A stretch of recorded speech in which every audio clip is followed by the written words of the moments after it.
All right, I think Yeah. we have it online now, so perfect. Okay, let's begin. So, welcome to the podcast. We had a short little intro from everyone already, and I wanted to invite everyone here mostly for the hardcore discussion. Like everyone here is a big hardcore player, a long time, and especially now in Diablo 4. And I think we should just start with some general talk about the recent patch. So what has happened? Like what do you think it did? Like how does Nightmare Dungeons feel? And then we can jump into the hardcore like special topics basically. So that was my plan here. It's a good Yeah, no, plan. that sounds good. Yeah. Yeah. So what were your impressions in general, like from like starting the game now until like the recent patch, and just like maybe how did it go in general on hardcore? Anyone also like You want jump in? Oh, okay. I didn't know who's going to go first, or we're going Yeah, to I go mean, single file or just anything. yeah, I mean, Uh, I can call out everyone if you want, but I think we can just like Yeah, do kind of that. casually talk and okay, Mods goes yeah, first, yeah, so let's yeah. go with that. Yeah, Mods. I'm going first. Oh, yeah. Sorry. Yeah. No, up until the general patch, Nightmare Dungeons felt terrible. They felt like a vacant wasteland, and a lot of them still do, I guess, feel that way, right? I don't know if you guys agree or not, but there's like a couple of good Nightmare Dungeons, and then outside of those good Nightmare Dungeons, when you're running them, you're like, where's the mobs at, right? And then you like get to those middle rooms with the barrier, and you're like, who designed these middle rooms with a barrier that literally have no loot and only experience also? Yeah, Um, yeah, I'm excited for the density change coming soon. What they already announced that, I believe, right? I think it's coming up in before season one. They said, but after the most recent patch, yeah, Nightmare Dungeons, they do feel a lot smoother because they removed that travel time from them. So just clicking there and that convenience of making some of the better layout dungeons more appealing because you don't have to travel on your pony for 2 minutes, running into barriers and like running into like different skeletons and stuff. But I don't know if you guys tried it. Riding your horse on a controller is like 1,000 times better than riding on a PC. Like I what? don't know what it is. Yeah, like yeah, if you ride like well, there's some problems on controller, right? Like your pony goes slower because you can't put your mouse at the edge of the screen. But if you hook up your controller and you're riding around on your horse, it actually doesn't get stuck on like edges and stuff. And like you Wow. don't have that weird feeling of like riding your horse. It feels a lot better. No memes on a controller compared to mouse and keyboard. I was trying it because someone's like, "Yo, I don't know what you're talking about. My controller feels good." So I just hooked up like my Xbox Elite controller. And I'm just like riding around. I'm like, oh wow, it actually does feel pretty good. It just goes a lot slower. Wait, they Wow. have like some extra technology for the controllers to go around rocks. Yeah, I think that's Really? the way that I think that's the way the joystick works. Yeah, All like right. But I heard it's with like the super pathing of slow. it. No, it's like super slow though. I heard. Yeah, you can't put like your mouse cursor at the edge of the screen to get like the boost, but yeah, it feels a lot smoother on controller. Yeah. That's Wow. annoying. I want that. That's like the worst part. Yeah. So I guess the patch overall, I thought it was pretty good. It's a change in the right direction. I just wish the Nightmare Dungeons, they just felt more well balanced and more rewarding as a player. You're an ARPG player, right? What do I like when I'm playing a game? I just like constantly seeing mobs. If I'm going like through a bunch of dead space or not seeing mobs or seeing low density, that's kind of unexciting for me. Yeah, I agree. Are, I are you was guys? Are you guys all hooking up your controllers right now to test this? I, I No. didn't use controller for I anything. don't have a controller, so I can't. Alkaizerx ready. Okay. Yeah, I don't know. I was very surprised because after the last talk they did, I was a little bit worried for the short term of the game. Because after their last talk, I was left with the impression like anything is gonna take 3 to 6 months to fix.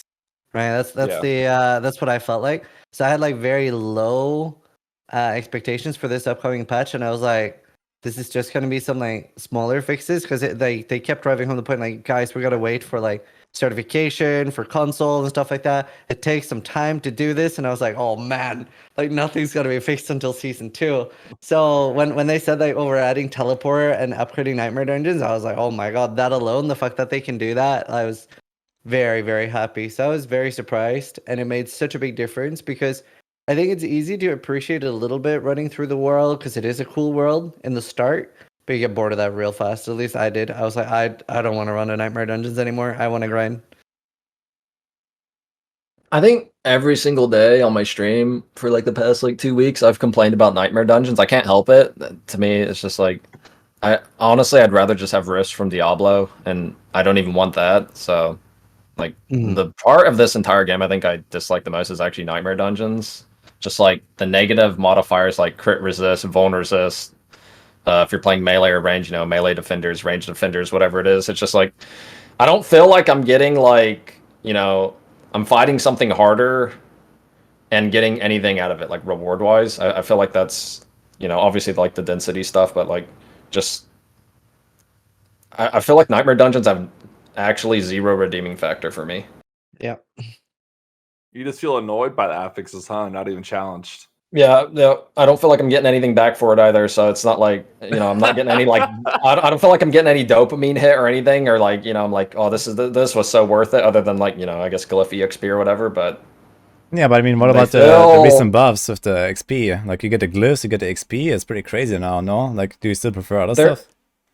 That is true, but there's actually one thing I think that a lot of people don't realize what's happened is, with them giga buffing the Nightmare Dungeon EXP, like I'm leveling a fresh kind of hardcore character. I don't really have any gear, but the monsters are like gonna start outscaling me because the frequency of loot didn't get buffed.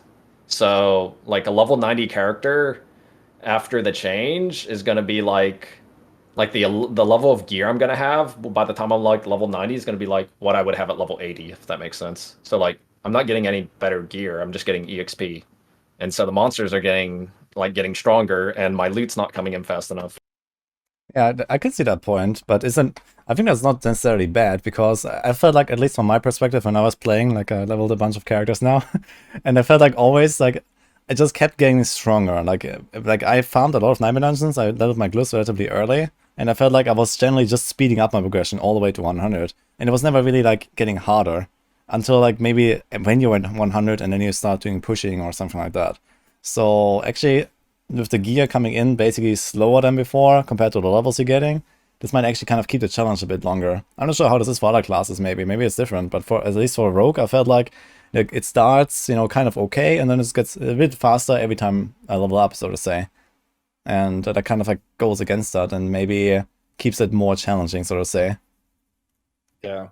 I think as long as you avoided certain affixes like Cold Enchanted and like Biodome Lightning, the Nightmare Dungeons felt relatively safe while leveling, right? If you just YOLO put in any keys, it definitely felt a lot more challenging. But if you kind of like knew like what the deadly affixes are, I think leveling Nightmare Dungeons at like an efficient pace, +3 levels of your character, I personally really didn't feel like, hey, I'm going to die. I felt like, hey, I'm just getting EXP.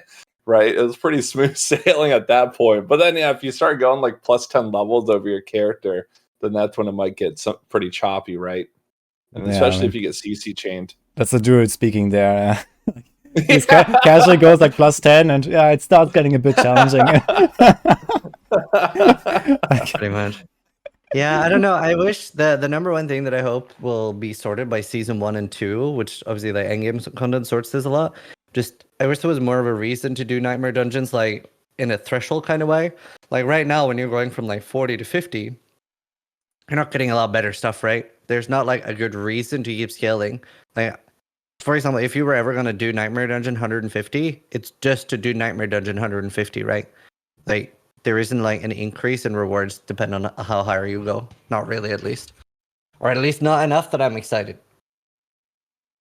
Yeah, it's mostly about the challenge, I guess. Yeah, sorry. Personal experience on that.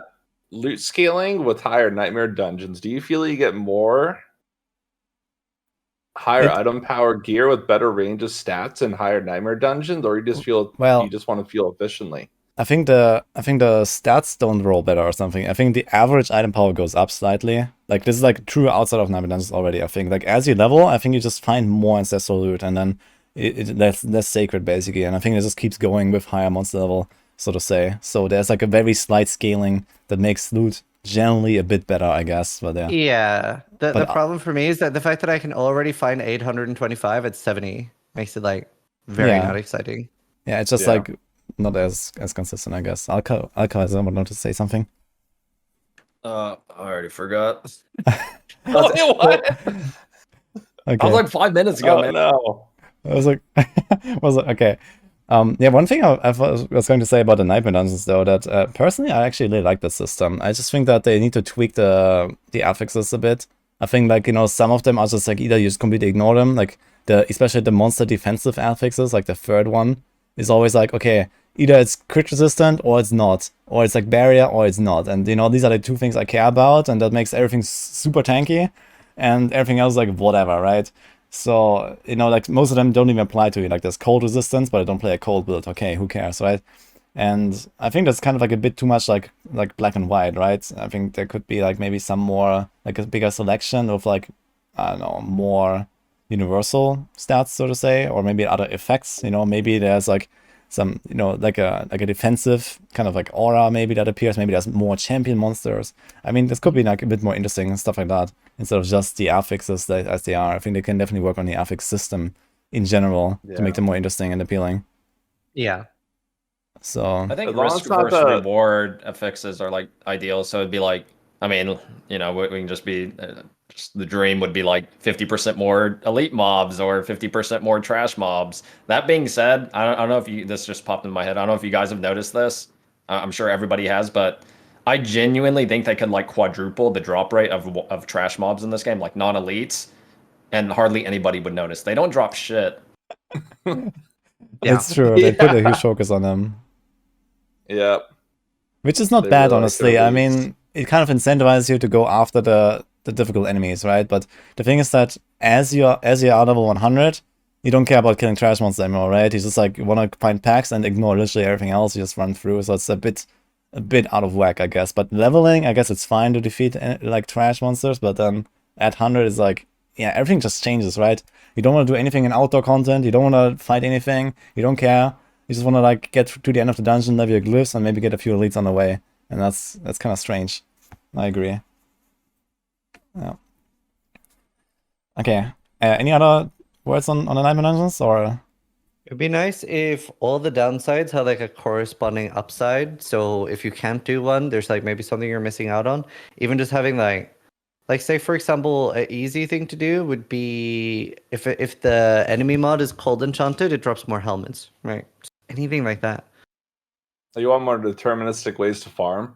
That kind of happens with the monster families in the game, and I tried it, and it doesn't really feel like it had any meaningful impact on the items you're getting. Yeah, like It does not feel like it has an impact. Yeah. I tried it for a while, just like farming the family stuff, and I'm like, I'm literally not getting any more offhand or weapons or helmets than just like a good dungeon with a good layout and a bunch of mobs.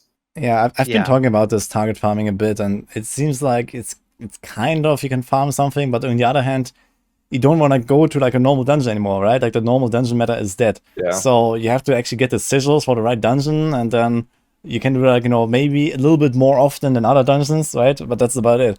So there's not like I can just spam Sunken Ruins to get pants all day long or something. So this is kind of a problem there. Yeah.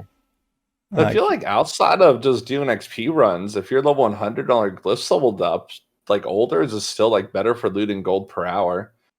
On average, I was getting like 2 more million gold per hour than doing Nightmare Dungeon speed runs and Olders and getting more loot. Yeah, I guess at that point, like if it doesn't matter anymore, like you don't care about XP anymore, you don't care about glyph leveling, like you just run normal dungeons again, and well, you get loot there, right? So I guess they may just have to like rescale the rewards post tier 50, so to say, that it actually becomes interesting to do that. Yeah. Is that after the nerf, the like login nerf, where you have to like log out now to like reset dungeons for solo? For your examples? Yeah, after the nerf, yeah. Why did they even nerf that if people are still gonna do it? Like, I think they really just dislike solo players because you can still reset quickly if you're a group player, you still reset easily, right? By leaving the dungeon, re-inviting. But solo player, you could know you put the Nightmare Dungeon key in before, and when you teleport out of the dungeon, it just reset. It was so nice. I think they just need to do what they want to do. Yeah, I think they just need to put the reset dungeon button back in. I disliked when they were moved in the first place. They're just like, yeah, we don't want hardcore players like cheating by exiting dungeons automatically, and they're like, yeah, but we also got cheat up potions Yeah. and scrolls. I'm like, Yeah. bro, why would you remove the quality of life for people that like to play solo? It makes no sense. Like, It bro, was, just keep it in. It's a weird reason to remove it. Like, it Yeah. makes sense if they like removed it to like want people not to reset a dungeon, but yeah, to remove it specifically because hardcore players were using it instead of scroll of escapes. Like, it doesn't matter. You have so many scroll of escapes to begin with, unless you're farming Lilith. Yeah, that's true. Okay, so maybe last topic for the general talk. What about the other buffs that you saw in the patch? So the skill buffs, like, did anything like excite you, or like, what do you think about that? I'd say disappointed, honestly. I don't think they were like bad. They're just like they were so like we're scared to shift make a change that's actually going to shift anything. They're like 1+1 here, +5% here, +10% here. It's not going to make someone play like I don't know for like Barb's example. Suddenly we're going to want to play double swing because you gave it like 5% more damage or whatever. Like everybody's still going to do the exact same thing. At least that's how it is for the Barbs. I don't know so much the other classes, but we're all doing the exact same thing that we're already doing before with no change. Yeah, it was very different than all the nerfs they were doing, all the nerfs they've done, and being like very heavy handed on all the buffs for like 5%. It's like, okay. Well, yeah, I think that. Oh, sorry. Yeah, go ahead. Oh no, you go, Woody. You go. Okay, I was just going to say that I think it's not too bad to like not overbuff stuff too much and like swing it back and forth too hard, basically, and instead just maybe buff it a bit, see if people like jump on it somehow and something comes out of it. It might just even a tiny buff can already produce like maybe some theory crafter actually coming out with a new build that we didn't think about before. So, and I think that if they have to go back and nerf something again that they buffed previously, it also kind of feels bad, and then you have to avoid the power creep. So, I think they're like really trying to like not let the power creep run out of hand, basically, and I think that's a really good sign in general. So, taking small steps is, in my opinion, much better. Even if it doesn't hit the mark on the first time, they can still buff it again, and then you maybe see if about some other adjustments. And so I think that's generally a good way to do it. Yeah, it's very conservative buffs, and that's why they're doing all the heavy nerfs early on, because they wanted to lower that bar for the balance instead of just buffing everything up, and then instead of hitting for 1 million damage or you're going to be hitting for 1 billion damage in season 2, and then people are like, why am I hitting for 1 billion damage already? They're like, oh, because we just buffed everything. But no one likes ever getting their stuff nerfed, right? It doesn't feel good, but for the sake of balancing, I understand why they nerf stuff early on. Mm-hmm. Because people are eventually going to forget about it, right? It was like a limited thing. By the time season 3 comes out, most people won't even remember. Hey, they nerfed Barbs because of Rob. And they're like, damn, that Rob guy.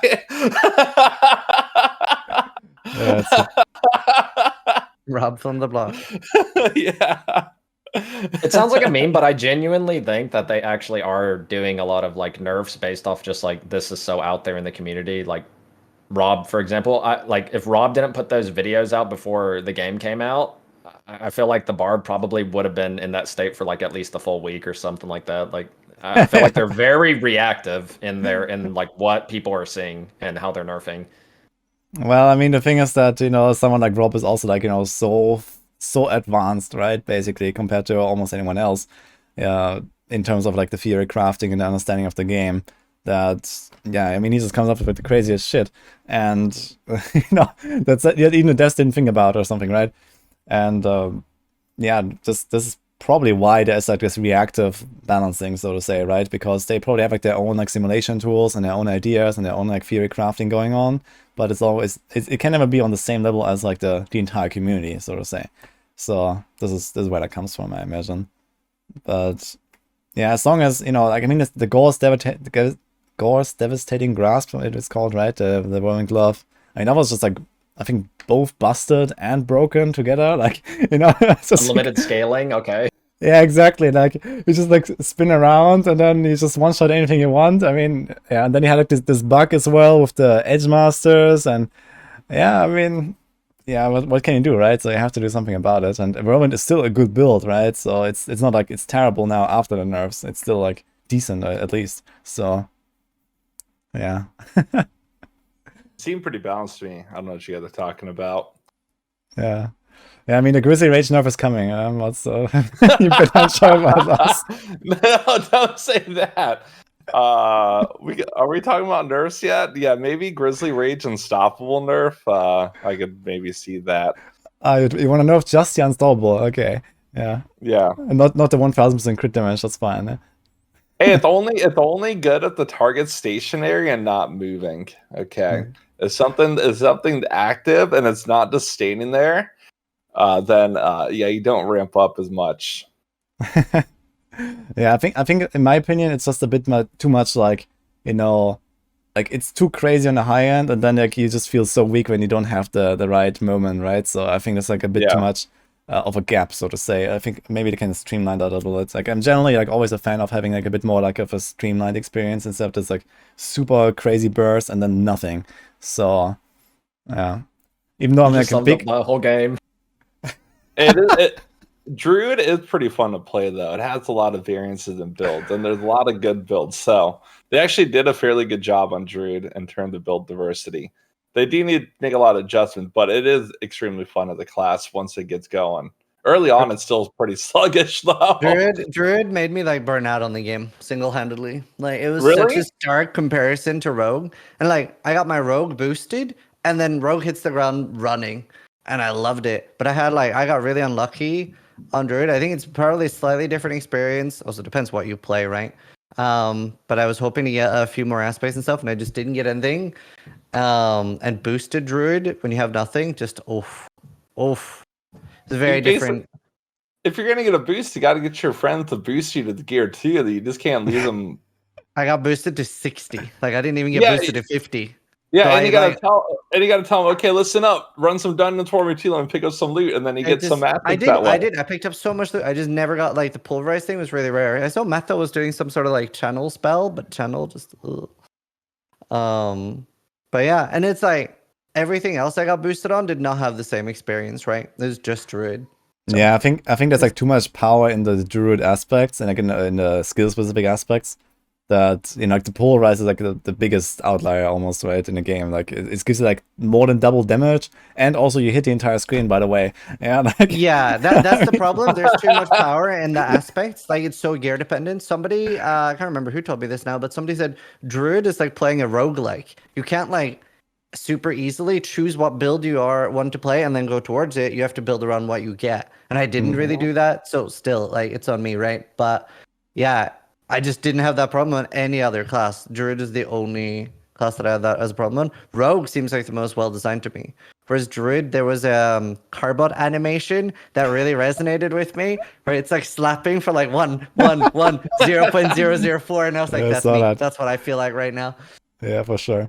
And with Rogue, it was just a blast. I had so much fun the entire time. Yeah, I think there's like one reason for that with Rogue in particular. It's just that Rogue just doesn't seem to have like these crazy shenanigans, you know, like we have like, you know, barbs that have like their perma shouts and then their perma berserking, and then you have like the druids with the grizzly rage, and you don't have this like insane like, you know, like burst and these insane like scaling mechanisms. Rogue just kind of like works, right? So you just like press the buttons and stuff happens, and you're done. So this is like probably why it's just like such a nice class, right? It's just like it kind of works. That's it. So it's not like crazy, like it doesn't like outscale the others like in the end game. Like it's just like fast. It feels good, and you can do anything, and yeah, that's it, right? So kind of interesting. But I think the different classes working a bit differently is okay. But yeah, like the slow start on Druid and Barb, yeah, it's a bit yikes. Barb was super fun with thorns. Do you consider that a negative, like in general? Like, because that to me sounds really cool. The roguelite, like your gearing isn't consistent if you're playing something and you're like leveling it. Like, I feel like that's fun to me. Instead of like, I only want to play Hoda and I expect to find all the Hoda stuff as I'm leveling. Like, I like the idea of just like things dropping and adapting accordingly. I like that. It was more the fact that when you've dropped, like if you drop a pulverize aspect, then nothing else feels viable, right? Whereas on Rogue, regardless of what I'm dropping, I can make anything feel pretty good. Whereas when I was playing Druid without having those, it just didn't feel good, right? It would be okay as long as everything still felt viable without it. So I would say Druid is bad design because of that. I see that like could be a fun playstyle, but it's such a big difference between anything else where I just can choose what to play and it feels pretty good. Yeah. I think that they're overly focused on putting the power on the unique items instead of on the skill tree and the Paragon boards, right? If they move some of the power from the unique items, right, You mean the onto aspects? yeah, unique items and aspects, right, onto the board, and then just had the item more complementary and not providing as big of buffs, then it would probably lead to more build diversity and a little more creativity and not feeling like all strangled from your progress because you haven't dropped a tornado helmet yet or a Vasilis, right? Yeah, I agree with that. Like I kind of like Alex's point, like the roguelite, like you drop something and then you feel happy and you adjust your build a little bit. I think that's kind of like how legendaries are actually intended to work in general, at least in the early game, right? You just find something and you're gonna try to work around it. But I feel like that they have like this insane like swing and power, like you find a pulverize or you don't. Like I heard of people in my chat, they were like playing a pulverize druid and they somehow struggled their way to like level 90 pre-patch, without finding the shockwave. And I was just thinking, oh my god, man, like, Oh wow, wow, that's like, rough. yeah, exactly. So, I mean, that's too much. I don't know if there's a reason to be drop only legendaries. I think they already have a cool system by the fact that like you only get the lowest tier by using it as an aspect. I think maybe every legendary could just be an aspect, right? You're still so incentivized to get a high level version. So I don't know. I think that'd be like if they're gonna be this build enabling and stuff, I don't think there's a huge reason in them being drop only. Yeah, I think at least maybe the main powers should be like in the codex, right? Like if they actually stick to the system of making like skill specific powers, and maybe there's gonna be like multiple versions later, so there's gonna be like maybe mutually exclusive, like it's gonna be the shockwave polarize, and then it's gonna be like some I don't know, some other type of polarize, and there's gonna be the same with other skills. Yeah, maybe they should just stick them all in the codex, but not necessarily every single one. But yeah, like the main ones, like the ones that, you can start out a new character and like, okay, this time I want to play a Polarized Druid, or this time I want to play like a Hoda Barb, and at least you get like a main thing, early or so. Yeah. Yeah. Anyway. One thing I feel bad is, can I talk about this for a second on the topic? Why is the equipable item based off your character? Like, when you're like farming, right? You get your level 100 character. You're like, my character finally feels good. Let's get some loot, right? And then you get some more loot and it's really good. And you're like, I can use this on a new build, but I got to get level 100 first. Why is the equipable item level not set to like the world tier or something? Why is it set to your character level? That makes no sense. I've gotten so many cool items for like other classes on my druid. Right, I got like a cool like Sork offhand. I got like some cool necromancer item. I got like 5 trillion barbed weapons, and then they're all level 100. So I'm like, hey, if I want to take this item and build around on a new character, I literally got to level and get level 100 first. What? Like, who decided that? Like, I don't think you're getting any pushback on that from anyone. yeah, and then it's like the skill tree and Paragon board, right? I'm like, okay, I could respec everything, right? Okay, whatever, costs 15 million gold, doesn't really take me that long to farm, but then there's no locker, so I have to like every single point on the Paragon board, I have to unspec all 225 points. Why is there no like way to save my Paragon board so I could swap between different builds to have fun with?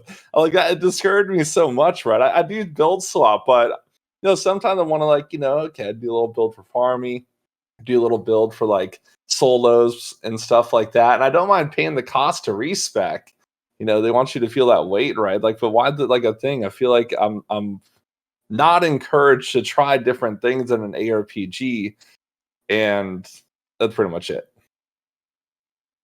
Yeah, like I think that the reason why those level requirements exist, like I'm also not a big fan of them, but I think the reason why the level requirement scales with your level is that you don't have twink items. Like they want you to play a new build and like a new character, and they want you to progress with that character in the same way as you did with the first one. I think this is why that exists.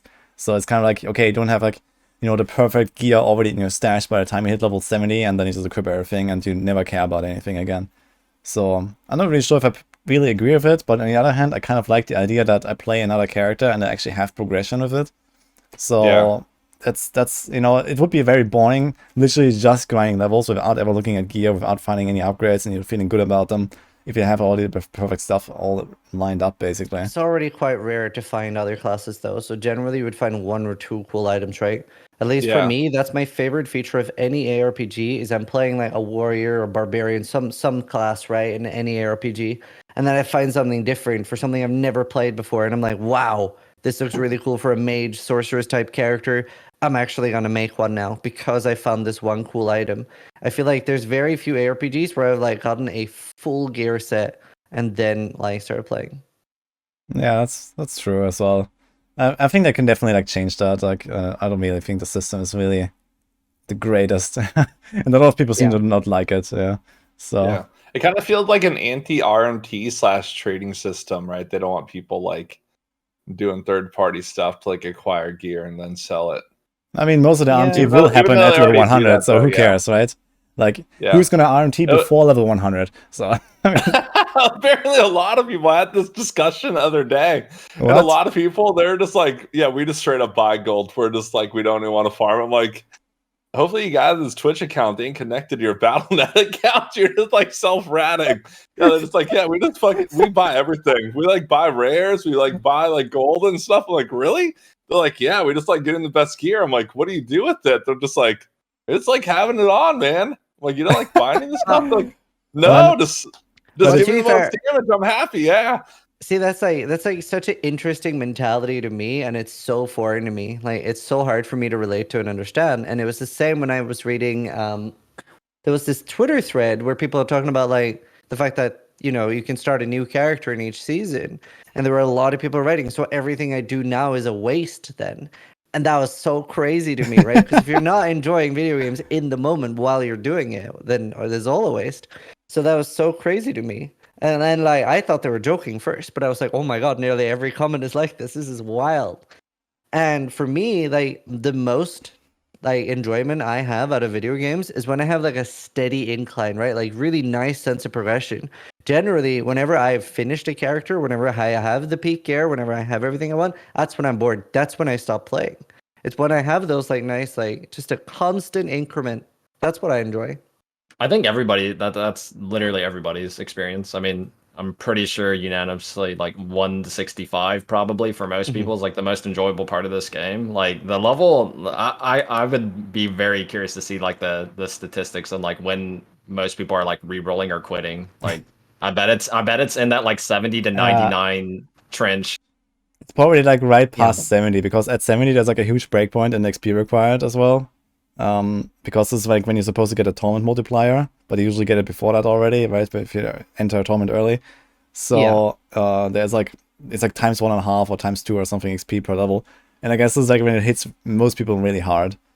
Yeah, I think that is okay too though, because like obviously this Yeah. is a thing that's gonna get solved by seasons. Like we don't have a lot of end game content right now, and they do have a really good early game, and also the respecking is really good early game. Early game you can experiment and try different builds. I would say right now the end game respecking in Path of Exile is actually better, surprisingly, and then early game respecking PoE is terrible. Early game here is really good, and yeah, it's the other way around in D4 where the end game respecking I'm like. I spent like 10 hours trying to fix my Sork, and I was like, nah, I'm better off making a new Sork. Screw this. yeah, it's true. I mean, it's really scuffed. Like I did my Lilith build, and then I like started trying Lilith, and I wanted to change it around, and I was like, this one Paragon board doesn't fit in there. So like, on the planner, I can just move the Paragon board around and then fix it and everything is fine. But in-game, I have to respec like 150 points again, put another board there, and then respec the same boards that I had back in the same place. It's kind of stupid. So it would be nice to have like at least some kind of like editing mode, or also like this kind of like, kind of multi-spec feature, I guess. At least for like high-end, right? I think it's fine that like you don't have like multi-specs like in D3, for example, where you just like literally swap anytime. I think the cost is okay, but I think that we could save them and like pay some maybe smaller cost for a safe build compared to like respecking everything manually. That would probably solve a lot of problems that people have with it. So they're not like just swapping like every 5 minutes, but they kind of make a decision about it.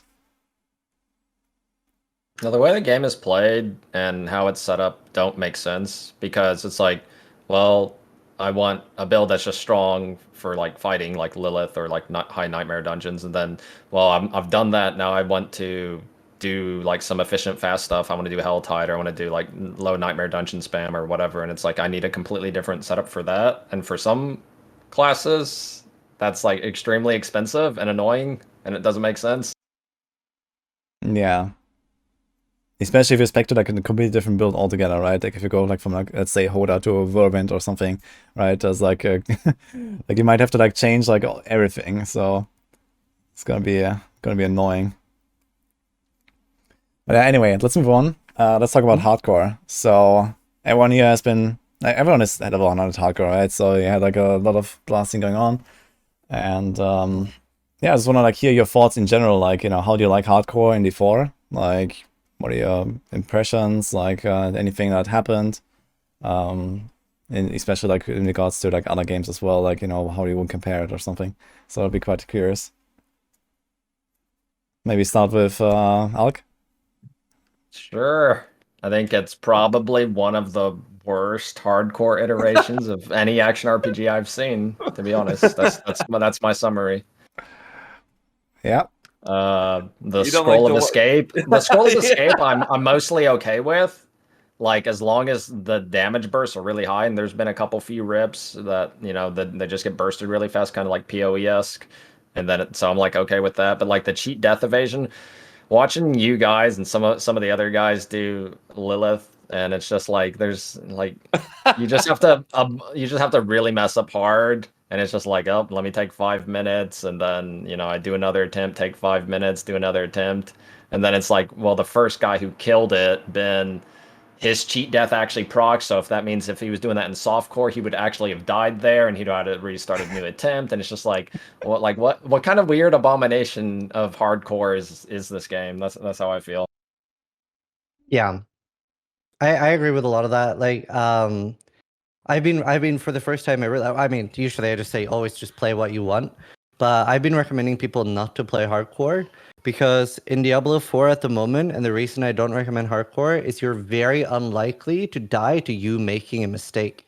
You're you're more likely to die Speak to the for game yourself, shutting yeah. down, a Okay. server crash, anything like that. Yeah. I mean, I did die to a mistake, but like the funny thing is I actually open up my elixir menu, I look at it, and I'm like, it's there. I have one. And I just don't click it.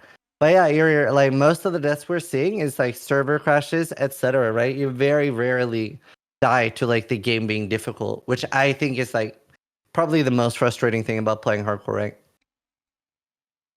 Yeah. Yeah, I totally agree with this. Disconnect, yeah. Like, do you remember the original Diablo 2 flavor text for disconnecting? I don't know if you guys played Diablo 2 when it originally came out. What, your connection has been interrupted? Yeah, like when they originally wrote into it, they're like, absolutely whatever you do, like don't message us, and like it was like some meme response, like some like warning to play hardcore. But they didn't even want to do hardcore mode for Diablo 2 originally. They had like a vote thing. I remember, I think like David Brevik told the story about it, and they didn't. It was like it wasn't unanimous, right? And they just like, it's like, okay, we'll just put in hardcore, but it's like put in like this meme like warning where they basically never recommended to anybody. They're just like, this, if you're crazy, play hardcore mode, but we're not going to help you out at all. Mm-hmm. Yeah. Okay, sorry. I just thought useless story. Yeah, I mean, I can just echo what Alkaizerx said. It's like I really don't like the elixir. I mean, for example, for something like Lilith, you know, with like the one-shot mechanics, I would say, okay, it's kind of fine, you know. You're still like limited in the number of attempts because of the scrolls. Like you can farm the elixirs easy, you can't farm the scrolls really. Like they just like, you know, like very slowly pile up, but you know, it's not like you can really target farm them or anything. But the elixir, just like, you know, I see like, or like I also hear from people like, you know, basically everyone who's playing hardcore just says like perma elixir, and well, we're back to D3 hardcore, right? Where everyone has G-Dev. You never die unless you DC, and that's it. And man, I'm so sad about this. You know, I actually try to stay away from the elixir like as much as possible. Like at least for like general leveling and grinding. Like I think it's just like much more enjoyable when there's actually the risk of dying. And this is also why I died a few times, right? Because I actually just got blasted, and it was my mistake. And well, I learned something about it, and you know, I moved on. Next character, right? And this is how it should be. I think this is like so much more enjoyable. I think cheat death should only work in boss arenas like that, and there I think there's a really clear benefit because it allows them to make really, really hard bosses, right? If not, like for example, that's why PoE doesn't have as hard bosses, right? Because you have to realistically be able to do them in hardcore, and Lilith without cheat death probably wouldn't be able to, right? You'd have to practice for weeks on softcore, and then go make a new hardcore character with even better gear, and then you have one attempt, and that's it. And that's not super viable. So I actually like that a lot. I think it's really cool, and I wish there was a boss that was that difficult in PoE. That was like where gear is sort of irrelevant. Like just one boss where gear is irrelevant. Like there's a cap on how much damage you can do, and a cap on what type of tank you can have. That is just complete skill check. Because that Lilith really is like more like a rhythm game than anything else, and I think that's very cool. More like Yeah, I a think soul style fight where you just you get to avoid all the animations and attacks, right? I guess there is some class that can tank stuff, but it's very limited. And I guess I wonder if World Tier 5 comes out because of the data mine stuff.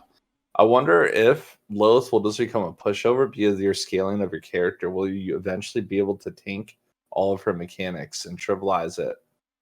Yeah, I mean, people are already trivializing the fight anyway with like, you know, Blizzard Sword and Bone Spear. Well, and, yeah. But Well, outside of they're that, let's say, balanced though. yeah, outside of that, let's say you actually play like an epical build, like, you know, Alkaizerx. You can actually like, you know, have a real cool fight, right? Like against Lilith, like if you play Barb or whatever, like if you don't play one of these busted builds. And I do like the fight actually. Like I've tried it yesterday a lot, and I'm gonna try again later.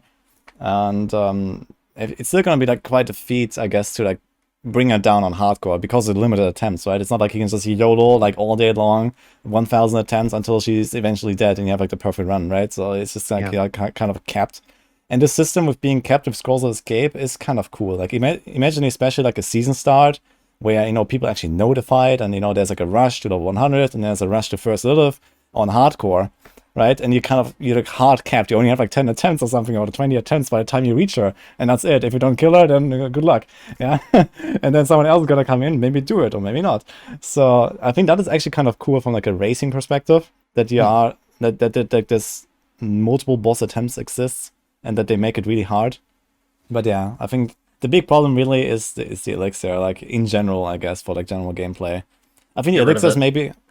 Yeah, the elixirs could be like maybe also like a drop, like the scrolls maybe, and they're like really rare, like the scrolls, and maybe they also last much shorter. I think it would be fine if the elixirs lasted like 5 minutes. So you pop them for like, you know, maybe that one really hard dungeon, or like you run into like a fight that is like, you know, oh, this could go really wrong, and then you pop it like, you know, proactively instead of just having it permanently. I think it's just, yeah, it just really takes the fun out of it. Yeah, and like you said, it makes such a big difference for practicing if you're able to just like keep going, as to like the 5-minute cooldown. Although once you're really good at the fight is technically easier on hardcore than softcore. Technically, if you want to risk the character in the last 2%, then yeah. Yeah. And on software, you don't have that option.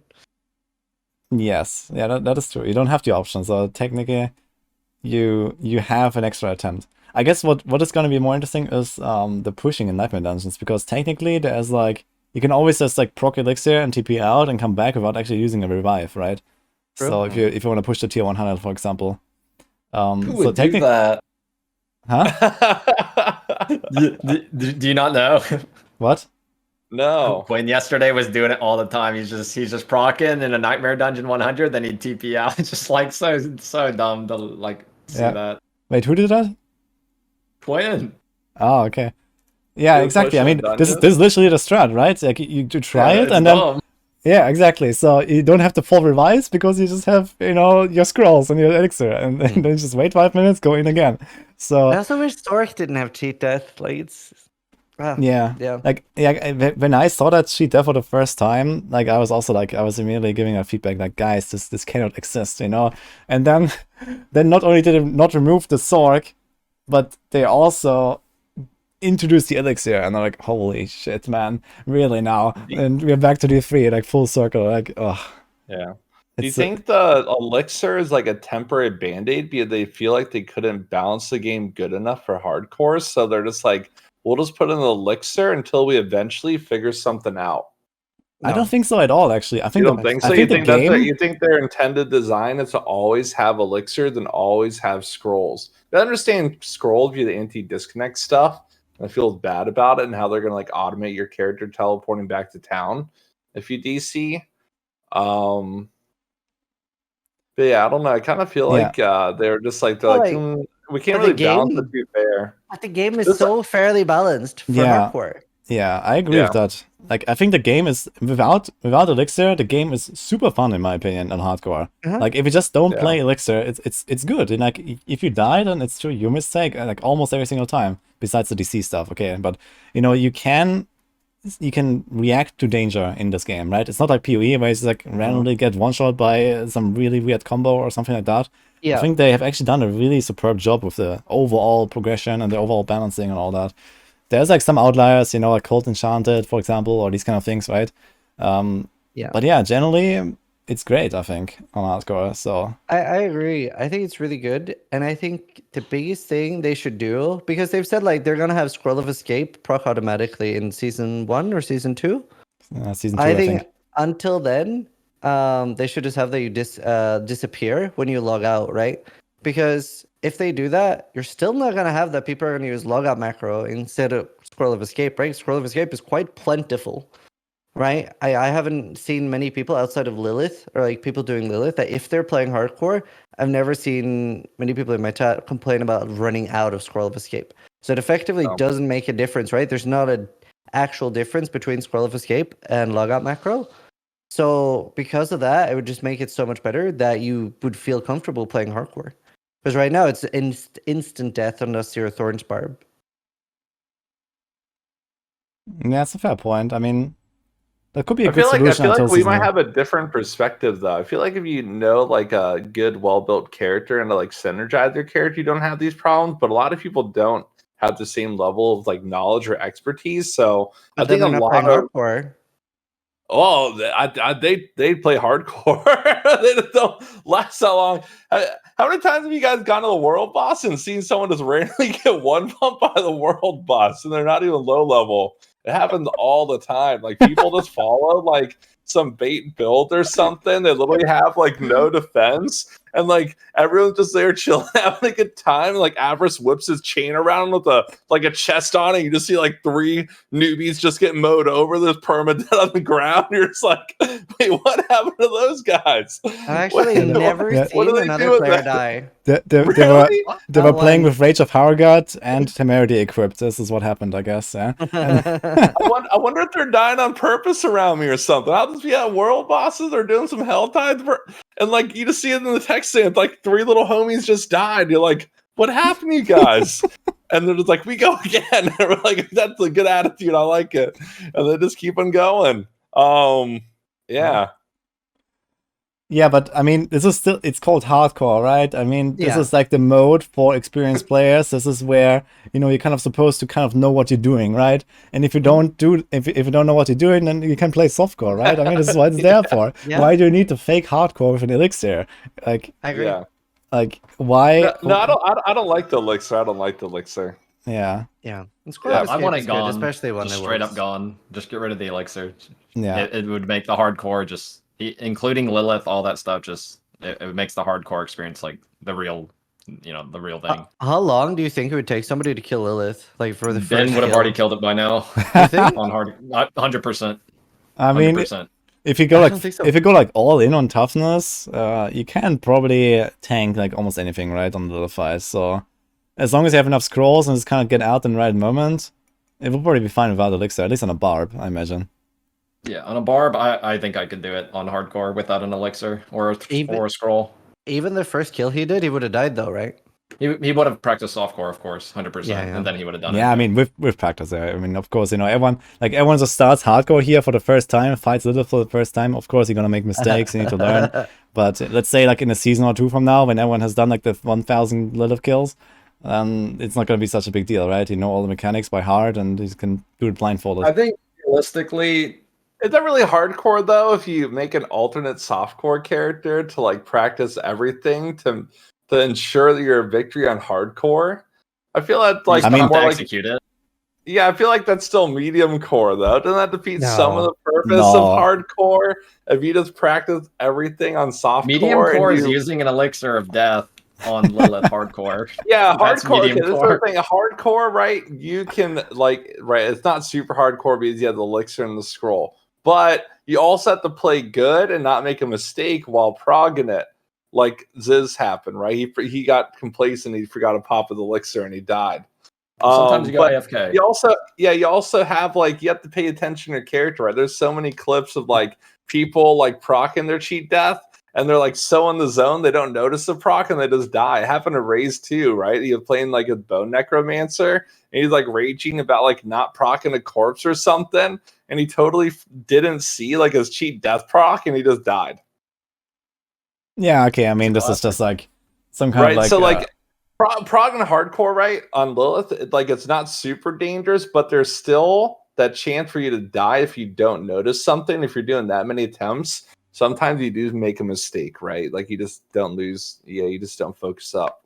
I mean, Yep. okay, how is it in Sometimes. PoE? Like, you know, like we have like a new launch and they introduce like Uber Eater and Uber Exarch and stuff. Like, did you guys never practice them on softcore before you did it the first time on hardcore? Like, Not No. all of them. none?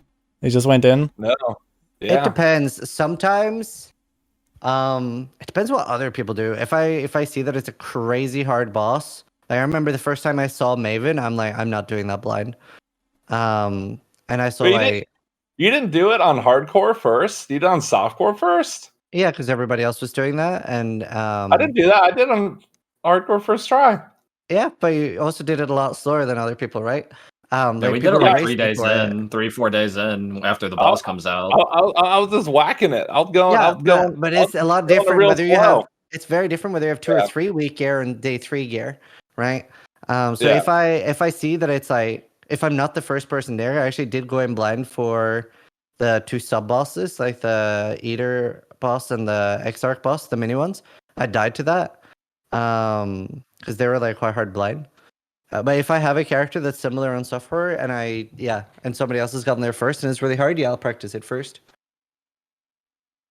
Yeah, personally, I don't really see a problem with the practicing. I mean, first of all, I don't think you're gonna get like, you know, new bosses like, you know, that often, right? Like, if we're talking about Lilith in particular, Lilith is out now, and you know, then comes season 1, and it's gonna be like, who kills Lilith first again, right? Or season 2 or whatever, right? That's probably gonna be some kind of like seasonal ranking or something like that, I imagine. And everyone has the ability to practice the fight 1,000 times until then, when such a race happens. So I don't see a problem with like having a soft core to practice, you know, the fight, but you still have to, like as Alk said, you still have to go and do it, right? You have to execute the fight on hardcore. Yeah. So even then, I would probably also say that, you know, if there's no elixir anymore, then it would be fine to have the little fight almost as it is. Like, you have your one shot, and you can still TP out if something goes wrong, right? If you can react to something, you just TP out because you realize that you can't handle the mechanic or something, and try again. So I think that's still fine because you're capped by the scrolls.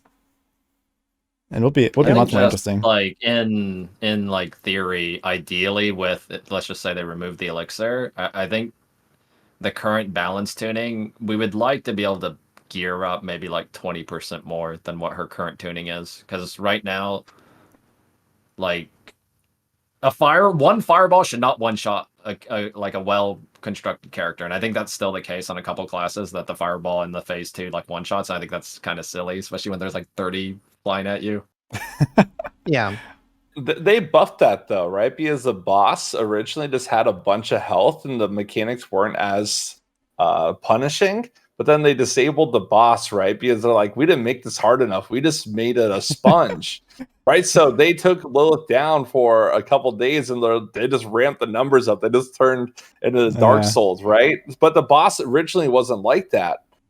You could actually tank multiple hits and make mistakes, and there was some stuff that would kill you if you made a bunch of bad missteps. But yeah, they just said, hey, it's too easy, so we're just going to buff it a lot. Yeah. And then it turned into what it is now. It's kind of interesting how that actually happened, yeah. Like, because I was probably like, I'm not sure if there was anyone else, but I did this one attempt after I hit 100, and then like a few hours later or something, I disabled the boss. So I'm not sure if there was anyone else who actually like did that, right? Like after I dinged 100 on my first rogue and I went in there right away on Lilith, And then I had like this like They were half-hour watching. attempt or something, yeah. And it was like super crazy long. I got hit by fucking everything, like a noob. I also like didn't really have any practice or anything, right? I like, had no clue. I had like the wrong setup. Like everything was bad on my build. Like this was not optimized at all. And of course, like I did no damage. It was like longer than it should have been. And then like yeah, they like mega beefed her up. I think they reduced her HP, but yeah. So the yeah, I think making it like more about the one shots, but maybe like a bit more forgiving on some mechanics like the skulls is probably a good idea, right? The waves being one shots or mostly one shots is okay, I think. The skulls, yeah, they could hurt, I think, but maybe not like super turbo one shot you because there's other stuff that one shots you in phase 2 anyway. So I guess it comes a bit down to like the design. I really like that the falling thing one shots you through cheat death. I think that's fun. Yeah. Yeah. Yeah, there's like one of the things I was really scared of, but like the crumbling thing. But it turns out it's like super easy, right? There's like you have like over 2 seconds to like walk off it or something. Like there's like a window of like I'm waiting for someone to rip to it. It hasn't happened yet, like on hardcore. Like Yeah, on it's Uber. but only during the campaign ones. Yeah, the campaign ones I've seen. Yeah, I've seen a few people just die to the platform thing, but it doesn't matter on like a little 50 character, I guess. Yeah. Too many people trying on hardcore mode. It seems like it's like people just don't really care about Uber Lilith. It seems. There's like Also, you streaming it every day. Yeah. she also doesn't have any drops, right? It's just for the skin, the mount skin. Yeah. Well, again, you don't have that many attempts, right? On hardcore, you only have a bunch of scrolls. That's it. So most people don't have them, right? You can like try it for a few hours and you're out, and well, that's it. Time limitations. How many scrolls do you usually get an hour? You get maybe 2 if you're doing like nightmare dungeons an hour. If you're doing normal mode dungeon spam, you could get 4 an hour, right? But 4 you don't an hour, really? That sounds like a lot. Yeah. No, I probably missed them a lot, so man.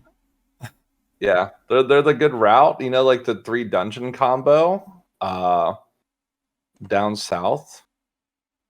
You mean like the Ruins of Eridu stuff or what? No, it's not Ruins of Eridu. I'll give you a little map of it. Nice. I actually don't know all the dungeons names. Okay, so you basically have there's a dungeon, right? It's called Ironhold, and by Ironhold you have the 2 other dungeons, right? And you basically run Ironhold and you run those other dungeons while they reset. Okay, and there's like a good farm for us. Like, is there any kind of like target farm for the scroll? Like, is there like a higher drop rate somewhere or something? Like, I don't know. I just always dungeon? get like I get 3 to 4 an hour there. So you just do the Ironhold elites, and then while it resets, because they nerfed the solo reset thing, you just run the other dungeons in that little vicinity. Okay. You just run Uber Lilith without cheat death. That's what I did. next attempt 105 hours from now. Yeah, because farming scrolls is actually painful in hardcore. Yep. Like it's so slow if you're doing a lot of pulls on a boss. Yeah. Yeah, honestly, I would just like double new character and get scrolls that way. I mean, why not? See? That's my strat. Yeah, exactly. Like, no, I mean, like for real though. You like, have so many scrolls. I mean, there's also a realistic chance I will just run out of scrolls today or tomorrow or something, and then I will not have killed Lilith, and I'm gonna be very sad.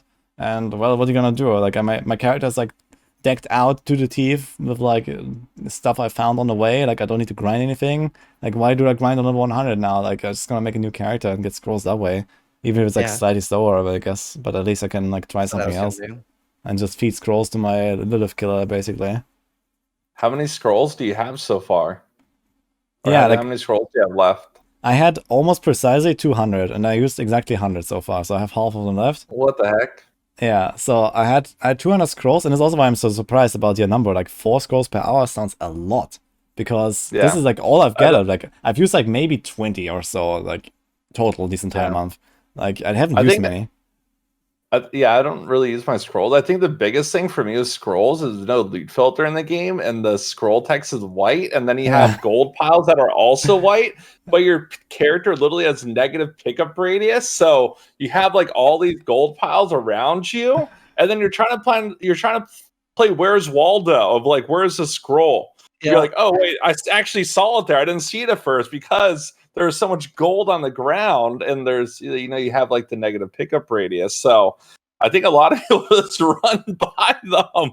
That's very likely. Like Yeah, like you don't have any way to change the color coding of like any of the drops around you, right? Everything is just white. It's just white, white, white. Yeah. Especially when you're playing like a dot build and yeah. you have stuff dying behind you off screen, and then like I've probably missed probably 50% of my scrolls of escape, honestly. Yeah. And you're sort of Oh, like you man. tune out white drops and blue drops eventually too. So it's like Yeah. Yeah, it's just like Unfortunate. subconsciously, you just don't look at them. Like, you know, like it happened to me so often that I had to backtrack through a dungeon and I find like a scroll on the way and like, oh, dude, yeah, nice. At least I got something, you know? Like, Yeah. it happens so often. Like, it's like probably how I got half of my scrolls. Yeah, so I probably just don't see them, man, most of the time. Well, And isn't also, like if you're going quick, right? Some mobs have on death explosions, so you're not waiting for the death explosion for the loot to pop out. You're just running to the next pack. So any of those mobs that don't have their loot shown right away, you're probably just missing them. Yeah, that's true. And there's no way to know. There's no way to know that they dropped. At least with like uniques and legendaries, if you miss some, you don't feel like going back. It just automatically goes to your stash, right? But Yeah, I there's like a limit that. on it. Yeah. So that's kind of nice. But they don't have anything like that for any other items that are meaningful. So it's like, hey, you miss a scroll. It's not like it goes to your stash. It just dies on the ground. Yeah, honestly, at least talking from a rogue perspective, like I would give up the, you know, the auto legendary and the auto uniques, like going to a stash. I would just want to get my scrolls there. Like I don't care. Just give me the scrolls, man. Yeah, I need.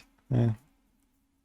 But yeah, I mean, would you change anything about the scroll in general? Like, would you like, for example, in the world where there's no elixir, should we like do something about the scrolls as well, so to say? Are they account bound? They're account bound, right?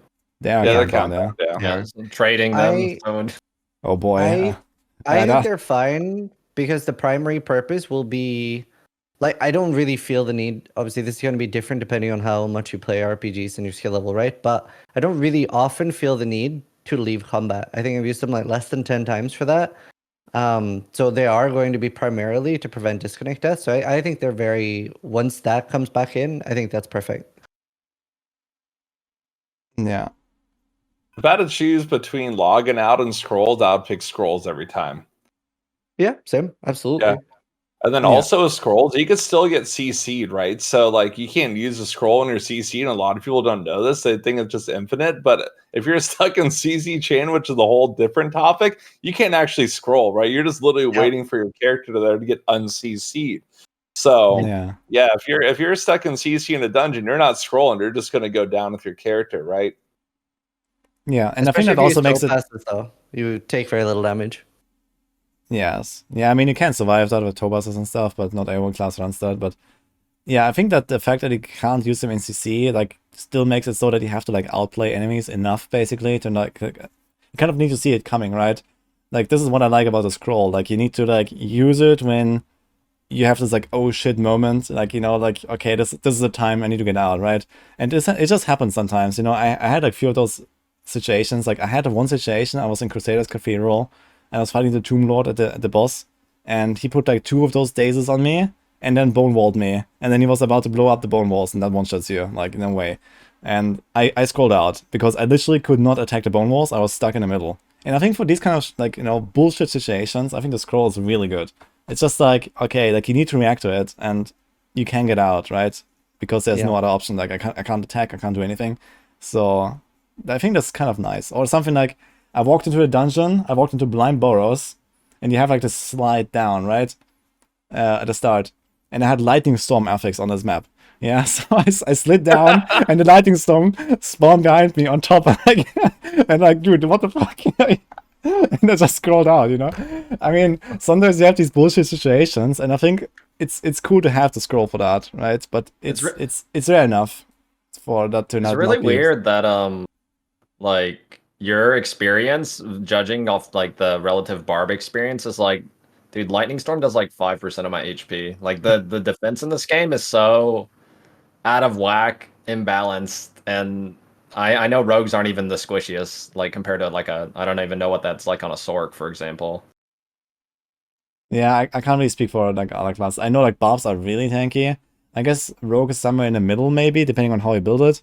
I like to build my ranks, my rogues relatively tanky. So Yeah, it my kind of rogue works. felt very tanky. Yeah, it's okay on rogue. I'd say like rogue is probably like overall just like solid, I guess, in terms of like DPS and defense.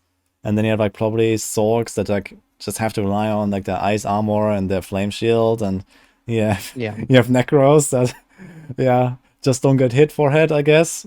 And then you have druids that's just like Giga Chad, like don't give a fuck. Yeah. Yeah, Both as long as Barb we and Druid got, get so much unstoppable. yeah. I mean, I think it's okay that different classes work differently in that regard. Like, you know, you have a bit more defense there, a bit more like, you know, kind of like outplaying mechanics here. Like, you know, like you have to time your defenses or you have to like dodge stuff with rogue or so. I think it's okay. I think it's an oversight on their part, to be honest, with like the resist penalty affecting the Necromancer and the Sork, and then them having no way to really like scale up armor. I think that's like, I genuinely think they just didn't really think about it, honestly. Like it makes no sense to me on any level. Like why the Sork can't scale up armor. I mean, you still have the disobedience aspect, I guess. Is like probably what everyone abuses, I guess. But yeah, they have like it's no pretty other mandatory. sources of armor, right? There's like nothing on Paragons and these kind of things. So that's like, what do you mean? Sword kind Yeah, of feels like it needs the biggest rebalance going into season 1. Just like some of the affixes Yeah. on it, and then like the source of your power from the Paragon, like your Paragon board and stuff. Hopefully, they give Sorks a lot of love. Yeah, that is a fun class, but they're too reliant on too many different things, and that kind of like halts some of their build diversity. Like Sorks are really struggling, but they are a cool class, and I like their animations and they're smooth. But yeah, they definitely need a big old love slap from Blizzard before season 1, hopefully, and to make them feel better. Stork can feel a little bit because it's so squishy. At least unless you find another way to solve it, you can feel like you basically are forced to use your cheat death aspect. Then you're just losing half of your power. So it's like, I don't know. It feels a little hard to win on Stork, and it's okay. But yeah, and it feels so reliant on the enemy being CC'd for damage to the point where like if it's not frozen, you're doing nothing on some builds. So it's like fun to play, but yeah, I don't know. Just as long everything feeling like Rogue was just chef's kiss, perfect design, everything. Yeah, like I'm having a ton of fun on Rogue as well. So I can tell. How many have you made now? yeah, we're at number 4. Yeah, so but yeah, I'm don't about to start a blame you. barb today. Actually, I'm gonna do a barb for my second class. Actually, Thorn's so Barb was very fun. Except for that boss you were talking about with the walls that doesn't really hit you. And I'm like, please hit me. I do no damage myself. Please strike me. what do you do in that situation? Do you just not run the dungeon? No, yeah, pretty much. I stopped doing the boss there. I was like, I do so little auto attack damage, and I'm using there's a thing you can do, which is I guess it's to level up other characters more. It might be unintended, I don't know, but you can go on a level 100 character and put an aspect on a low level item, and aspects don't ever change the required level, so you can get like really high thorns early. So yes, that's like to make leveling new characters easier, which is nice. I like that a lot. Yeah, I think it's just a bug, right? That's probably gonna get fixed very Codex, soon. It's like Yeah. Codex, right? Codex only. Yeah, Yeah, the Codex stuff. That's Yeah. why they changed. Remember, like in the beta, that's why they put the required level on the extractable aspect because they don't want people twinking out their characters, but they forgot about the Codex stuff. So hey, you just run around with like a 9k barrier on your level 10 Sork or something. And Yeah. it's just like, oh, it's pretty fair, good. It doesn't always have to be a bug either, right? Because like last Epoch is adding stuff like that on purpose to like reward you for going back and leveling new characters, right? To make that experience more fun. Because a lot of people don't like that. A lot of people prefer playing on their high level character. And yeah, I mean that's why we see so many people are happy with campaign skip too, right? Yeah.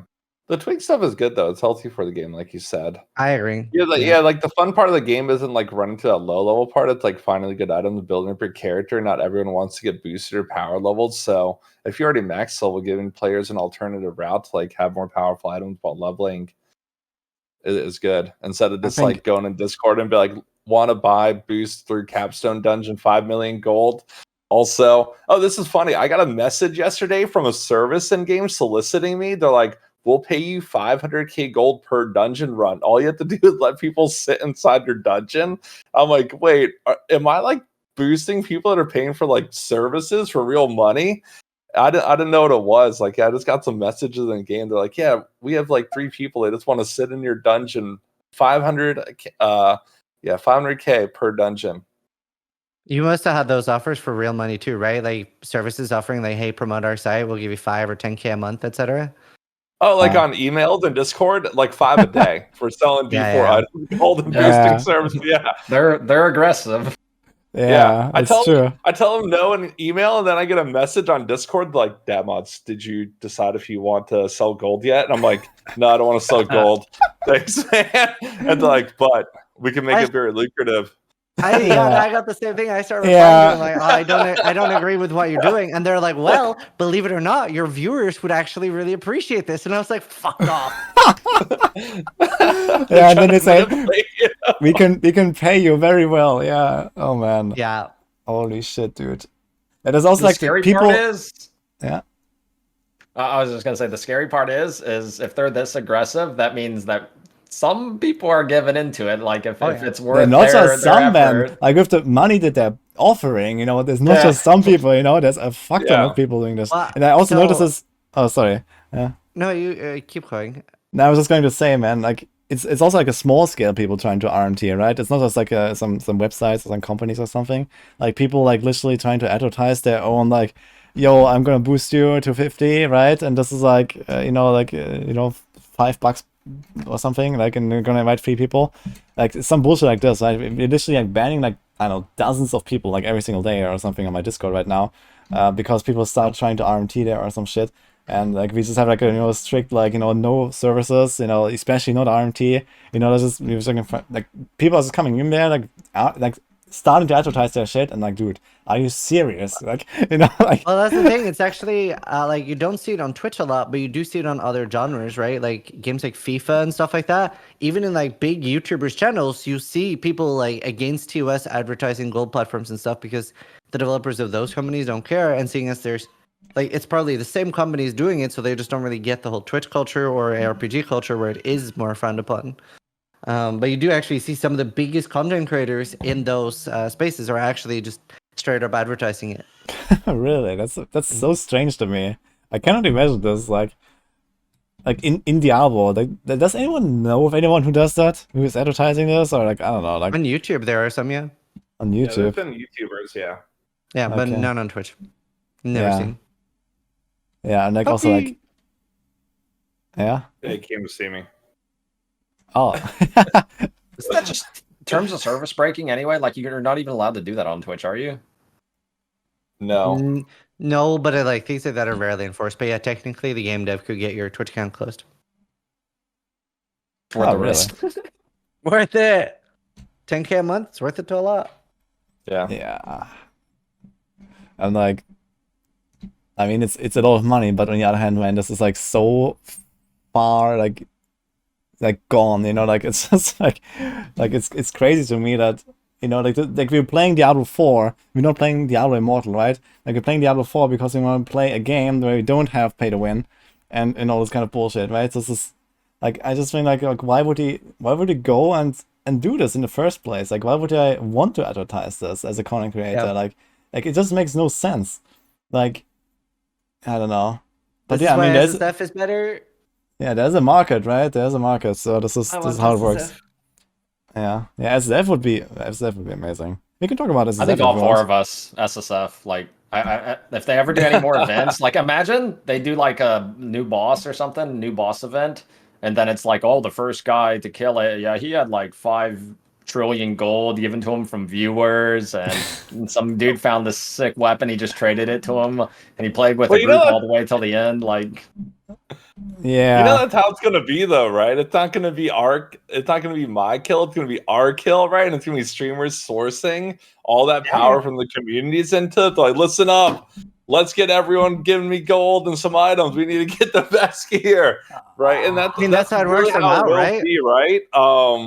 Yeah, that's how that is how it is in WoW. Like, all the WoW guilds, right? They buy like BOEs from people, and they like hey, join our splits and give us items. We'll give you gold. Yeah. No, it's very, very interesting. Like for anything competitive, SSF is just always the way, right? Yeah. Because like that- the worst thing that could possibly happen to that would be account sharing, right? That's the single worst thing that can happen, which is so much less like important than like people like being fed or whatever. And that would just turn it into popularity contest, which is kind of boring. yeah. I mean, honestly, I think that D4 is like SSF friendly enough. Like even for like the scenario where there's like, you know, one guy getting fed everything versus other people having nothing from outside sources. If that guy who's getting fed is not like also, let's say, almost equally good as like the other guys, he probably won't, you know, get away with a win, so to say, right?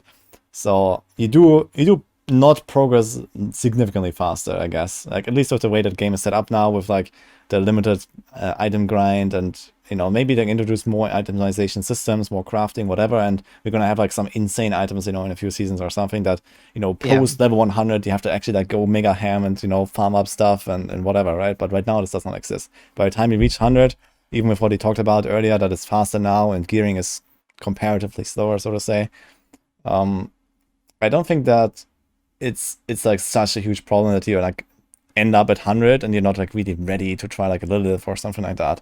So you can maybe min-max a bit more, but that's about it.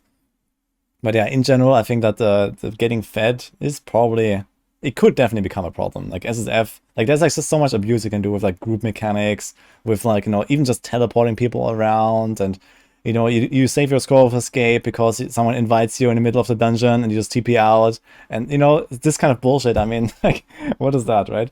So there's like so many things that even outside of trading you can do with just group mechanics. Yeah. I don't know why Blizzard's been so resistant to solo self-found mode and implementing it in most of their games. I know in D3 for a long time, a lot of us tried to get it implemented there, and that might have just been lack of staff at the time. Because wasn't there only one guy working on D3 for a while, or at least that was like the meme. And I think eventually they increased the staff on it right till later end for the later season. Because at first we just had 2 goblin seasons, their double bounty seasons and stuff like that, which was kind of a meme, right? It wasn't like 2 eventful seasons, but a little more than Diablo 2 season, where it's just a restart. Yeah, I wonder why Blizzard's always been so resistant to it. But there's always been an outcry from the community for it. And if you just don't like solo self-found, don't play it, right? They should just have stuff for everybody. They have stuff for casuals. They should have stuff for more hardcore people. If you want to play solo and you don't want to like deal with trading or feel incentivized to trade, and when leaderboards come into place, it's nice to have solo self-found mode, right? And if you don't like it, you just play softcore or hardcore or non-solo self-found. I think they just love group play. Like I feel like I've never seen group play incentivized so much in a game. Yeah, I mean, it's okay to incentivize it, right? It's like you can have like the regular game as it is now, but you can still have the SSF, you know, next to it, and I think it would satisfy so many players, right? Especially like the more competitive stuff, like the racing, you know, the events you could do with SSF. There's like so much stuff. Like imagine we would have like something like the private leagues in PoE, and you could do like SSF there, and you could like, you know, make a race and all this kind of stuff, right? And like I think this would be amazing for Diablo 4. Like, you know, especially now, you know, like we're waiting like another 3-4 weeks for season 1. You know, everyone has leveled to 100, you know, and maybe people are looking for like a fresh start or something, right? Just, you know, load up the private league and go, right? Is such a good idea. It's so fun. Even like something else that I really wish Diablo 4 would have, which they have in WoW, is a dueling feature. Because right now, I would love to set up a PvP tournament and do like $30,000-$50,000 prize pool. We don't actually have a way to do a dueling tournament right now at all. Yeah. You can do it the old D2 way. Bracket style dueling, you invite people to the group and then it's 1v1, and then you invite people to the bracket again. But then what you're going to have is people from outside sources fill in for instance, maybe like conflicting or messing around with you or trolling you. That's so annoying to do. Yeah, especially if you're like doing it on hardcore. You could technically do it though, right? You could like invite people one by one to fill up a server shard, and then you could kick them out, invite new people. But it's just so much extra work. It feels like it's not too much to ask for a slash duel. Yeah. Imagine you could even do it in town, you know, like in front of others or something, like, you know, the spectators, or like that'd be kind of fun as well. It's just like a 1v1. But yeah, dueling would be amazing. Like also like low level PvP I think would be really fun. Like I think that's like would probably be more interesting than like high level PvP. just like low-level PvP before like all the crazy stuff, comes in. Let's say like a level 50 character or something with like no glyphs and they don't have like crazy uniques and all that stuff. You just have like kind of like solid, like mid-game kind of build, and you can like PvP. I think this will probably be like the most balanced experience bit there. Yeah, I really wish, because right now there's nothing stopping a level 100 from going to World Tier 1 and just farming anyone that sets foot in the PvP zone. So like it's very imbalanced in that way. I wish that was at least bracketed. Like if you're a level 100 in World Tier 1, you can only see like 90 to 100 characters, in my opinion. That'd be great. So there was some sort of bracket. Yeah, that makes sense. That's so funny you mentioned that, because I was reading some forum posts where some guy was raging because apparently there was high-level guys standing by the altar of Lilith, camping them, and the guy's trying to do it with Renown, and he was on softcore, right? So you're just able to attack people, and these high-level guys were just standing by the altars, camping them, and this guy was unable to finish his Renown because they would sit in the lower-level zone just farming them. Just That's farming awesome. ears. It's also because they... I saw that coming from miles away, man. Yeah. All the achievements for killing someone is irregardless of their level. Doesn't matter if you're killing a level 1 or a level 100, you still get the same achievement. Yeah. Why is there an achievement for killing people on hardcore, but it does not have a level 100 requirement, man? Like, imagine how badass it would be to get 10 kills on level 100 characters, man, in hardcore. That would be so cool, man. It was really funny because I don't think Blizzard were that clear on how the PvP was going to work, because they kept talking about an opt-in feature, right? Like first you have to go to the zone, but then they said there was like an opt-in to PvP. So I had several people in my chat lose their character because they were running around in the zone and they didn't know that other people could attack them because they hadn't like toggled the PvP thing. So they thought they were safe. They were like, oh, I'm safe unless I flag. And then some guy just one-shots them, and they're like, "Oh, I just died." Oh boy, yeah, that sucks. Like if you don't notice, then you have to be aware that someone who's marked is out for blood, right? So that's how it works. Yeah. My friend a lot of fun with the PvP. Has anyone killed someone in PvP in hardcore? You bully people every day, Alk, in PvP to sit there bullying kids. Balanced. Has anyone killed someone in hardcore, guys? No. I'm sure it's happened. I haven't seen any, though. No, I mean, any one of you, yeah? No, I've been there farming like elites before and stuff, but there's never anyone there in hardcore mode. Yeah, it's like very, like, I mean, I only went there like in the first few days mostly when I was leveling my first rogue, and I never saw anyone there, but I mean, that's kind of expected, I guess. But I guess at this point, there's probably like some people like running around, and, occasionally you could maybe find someone, but yeah, I guess it's always going to be like, okay, you have Elixir up, you have Scroll ready, and unless you actually manage to like, get a right CC in the right moment, then you cannot kill them, right? So this is probably how it's going to go. I remember during the first few days, somebody said in Karn's chat that you were in the PvP zone, and Karn was like, boys, let's go, Woody's in the PvP zone. 4v1. Yeah, I mean, I was really powerful in those first few days, especially before they nerfed the glyphs, like, because I was the only guy who had any kind of glyph levels, and I know everyone else was just like running the normal dungeons. I'm not sure how that would have went, but it would have been funny. Oh, we were doing nightmare dungeons until 70, I think, or something. 65. Okay, we're actually doing some. Okay. So we didn't know about the thing until we saw like Rod and Ben doing it. All right. Okay, I see. But yeah, honestly, from my PvP experience, I think you would have killed all 4 of them. Yeah, like, I think I'm not even joking. I think you would have killed all of them. Probably. It would have been funny, yeah. But either way, I mean, would have been good content. Yeah. Just delete the entire like #1 team and get to #1 like easy. Oh, I don't know though. 2 Storks, you get like frozen twice. That's harsh. Yeah, I mean, you just pop the shadow clone or something. 5 seconds unstoppable. I can do a lot of work in 5 seconds, I guess. That's true. When you kill someone, all your cooldowns reset too. Oh yeah, true. Yeah, even better. Oh wow. But yeah, anyway. I mean, what else could they do with PvP though? Especially hardcore PvP. Just bracket it. Yeah, it's only that. I mean, what if you couldn't group up in the PvP zone? Like, I mean, there's like a lot of mechanics in the game. Like, you invite someone, you go to the world stage, and then you're in the same instance and all that stuff. Like how would non-grouped PvP sound? Because I would like brawl. You're still gonna have people grouping. I mean, Like okay, how? we're gonna go in at the same time and not attack each other. Yeah, I mean, Unless you mean that literal 1v1 arena. how likely is it that you end up with like someone that you try to coordinate with though? Like if there's The like streamer, very. Like a streamer. Okay, I mean if there's enough people like trying to zone in, I guess, then yeah, there's gonna be some people like zoning in together, right? I think it's fine that you can group. I think they should just make it bracketed. That solves like most of the issues. But how do you solve brackets with groups being in the game? Like you can just like invite someone high level to like a low level instance or something. You're just not able to enter. Hmm. Like you can only see other people that are like in World Tier 1, 30 to 50. I think you have to be 30 to be in that zone anyway, pretty much, right? So like 30 to 50 World Tier 1, 51 to 70 in World Tier 2, 80 to 90 World Tier 3, and 90 plus in World Tier 4. That makes it like pretty balanced. At least then you're like relative balance. I don't think these are the real PvP problems from someone who's PvP'd a lot. I'm gonna tell you what the real PvP problems are. It's the Sork doesn't do anything, and the Necromancer definitely doesn't do anything. Like those classes in PvP, they just die. I was gonna try Barb with just full thorns. That looks hilarious. The Barb with what? Barb with full thorns. Because I've like seen so many like videos now of like an ice Sork running up to a Barb and just like. Brr.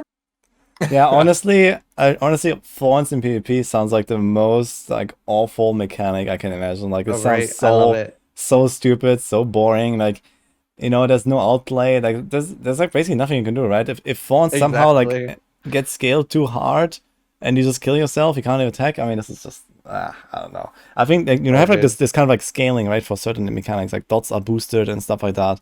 Maybe thorns should be like, you know, lowered a little bit in the same way there. Like, I heard things about spawn spars being like, completely busted in PvP, and I don't like the sound of it, to be honest. That sounds hilarious. Yeah, imagine like even mods walking in there with like his Giga Chat Tornado Druid, man. Like the tornado just starts ticking, and the to kill myself, yeah. I mean, and you can't even do anything. Yeah. By the time you notice that it's a fawn spar, they did, right? So I don't know, man. It's just. If you ever see an AFK Barb sitting in the PvP area, don't fall for it. They're the reason why they're AFK there. You can test it out, but yeah, unless you're going to one-shot them. Yes, exactly, man. Yeah, if you're a little Sork running up to that Barb, you better be watching out. But you like one-shotting people in PvP. I watch you do the softcore PvP, and you're just going around just smashing kids with Hoda. I think I killed like 250 people before I ever died once. But wow. I'm not gonna lie, I don't even care about this game for PvP, but the PvP zone is the best designed zone in the entire game. And for all the people who are playing hardcore who don't get to experience like the real PvP zone, like it's just a superior. Like I just wish this was like the golden model for like every zone in the game. And it's not the PvP aspect; it's that there's like 6 overlapping mechanics happening at any point in the PvP zone. So every single mob drops extra. Basically, they all drop obols in the whole zone, every single mob, which you can use to gamble or whatever. And then you have like a wandering boss that spawns who drops a bunch of loot, and he's basically kind of like a mini world boss. And you'll have like whispers overlap, you'll have the PvP overlap, and you just have like double the density for some reason of monsters. And depending on how many players are in that zone is how fast the mobs respawn. So there's just a crazy amount of density, more than anywhere else in the game. It makes no sense, but it's like the best designed zone in the whole game. And there's like 5 or 6 things happening at any point all the time. And it's just like, it's like you're playing a better game than what everybody else is playing. It really does feel that way. Yeah, that is definitely true. Like the PvP zone is generally pretty busted, right? I guess now is probably not really a reason to go there anymore in terms of like leveling. At least like for like before the Nightmare Dungeon buff, it was really good. Like when you're alone, you can just grind everything. Like I was doing this before my Nightmare Dungeon runs. Like, when I was leveling my first rogue to 100, I always went like PvP zone, and then I did like half an hour of Nightmare Dungeons. I came back, did a PvP zone, and repeat kind of. And yeah, here and there I would do some other stuff like Helltide or something. But yeah, now it's kind of nice that it's like rewarding. I think like with the obols or like this red dust, I think, right, that you get, and you get like some nice reward for it. You can buy the transmogs, you can actually gamble loot. Yeah, I kind of agree. I haven't done like real PvP yet, it's definitely, it sounds really amazing, like, going around and actually fighting for those monsters and for this dust that drops. I think it's also shared drop, right? Like if someone else can pick it up, even. Do you know that? Oh, the dust, yeah, the dust. I think so, yeah. Exactly. So that's also kind of cool. Like, even like if you're like in a party or so, like it's still like kind of free for all, like picking up everything. So it's kind of funny. Yeah. Yeah, I definitely need to like make some softcore character and also do like some PvP. I have that planned, but I guess not. I think before season 1. my I'm gonna be greater right back real point. quick. My greater point was like if just every single zone in the entire game was more alive, like the PvP zone. It doesn't even necessarily have to include PvP. Just any random area in the game, just like having like 2 or 3 or 4 or 5 different things happening in that zone. Like imagine there just like every single zone had like a rare spawn, like world boss kind of thing, just like roaming it every once in a while. Like just like I think they need to put some life into these like zones because very quickly at the current rate of the game, people are only going to go to Helltide zones, and everybody's just going to be teleporting all over the world, and nobody's actually going to like use the world for anything other than Helltide. Yeah, that's true. I think the open world is generally like too unrewarding, right? But I think that's also like where probably like the season stuff will come in the most. I think that they probably put like a lot of the season mechanics outdoors and not so much into the dungeons. You might see them in the dungeons because, well, you do grind the dungeons a lot and you kind of want to see the season mechanics, right? So a bit like the PoE maps. But I think like in the open world, it can be a lot more flexible, right, with what they do there. They can do like crazy stuff outdoors because the zones are relatively empty outside of the PvP zones. Like imagine just like, walking through Fractured Peaks and, like somewhere in the eastern part, like towards the world boss area or something. Like there's like nothing, right? There's like a bunch of packs and there's like a bunch, like there's just like empty space, right? Or like the dunes in Kyrgyzstan or something. There's like so much space to put stuff, right? And I think this is probably on purpose, honestly, because of that. At least is my expectation. I think that once, yeah, I mean copium, I guess, but at least I think if I was the developer, I would have probably done it that way, basically. So this is my line of thinking there. I think that we're gonna see a lot of stuff happening there, and maybe exactly this. There's a world boss spawning here, or like a mini world boss, or there's like this portal of monsters opening up, and then you have to do like some kind of event there, or whatever it's gonna be. Right, we're gonna hear next week, I guess. But yeah. I think I'm on board with you, Woody. I'm on full copium for this, but I think they intentionally withheld a lot of stuff from the initial game release, and that's why so many parts of the open world seem vacant, because I think we're going to get a big, juicy season 1. I don't think it's just going to be like double Cinders and Helltide. I actually think we're probably going to get like some pretty mind-blowing stuff for season 1, like where they're like, yeah, so we didn't actually give you guys everything at the full game release. We've been holding out, and then they give us a big season 1. And they sell like a bajillion seasonal passes, and everyone paying $9 or $29 for all the stuff. Yeah, I'm also like on big copium for that. But the thing is that how is it gonna work when there's like multiple seasons? Like like they're probably gonna do it like the PoE way, right? Where like they keep something in the game and then it's gonna pop up here and there, and then it might actually become too much at some point, right? That's like my point, I guess. I mean, we're far away from that problem, but I wonder how they're gonna like handle this like long term, right? With like multiple mechanics overlapping, like can they spawn at the same time? Is only this current season 1 active and everything else is kind of like tucked away, so to say, and like opt-in content, so to say, or something, right?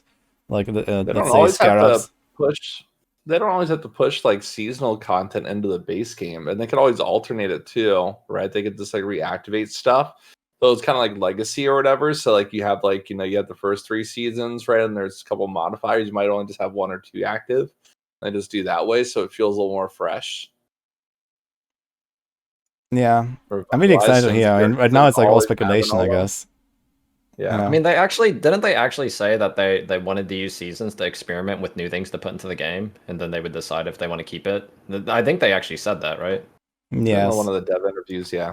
Yeah, they also like they had like this graph, if you remember. There was like this like with like 6 points of like their design goals for each season, right? So there's like new content, and then quality of life, and then I don't know, new builds or balancing or something, and then like there was like pinnacle content.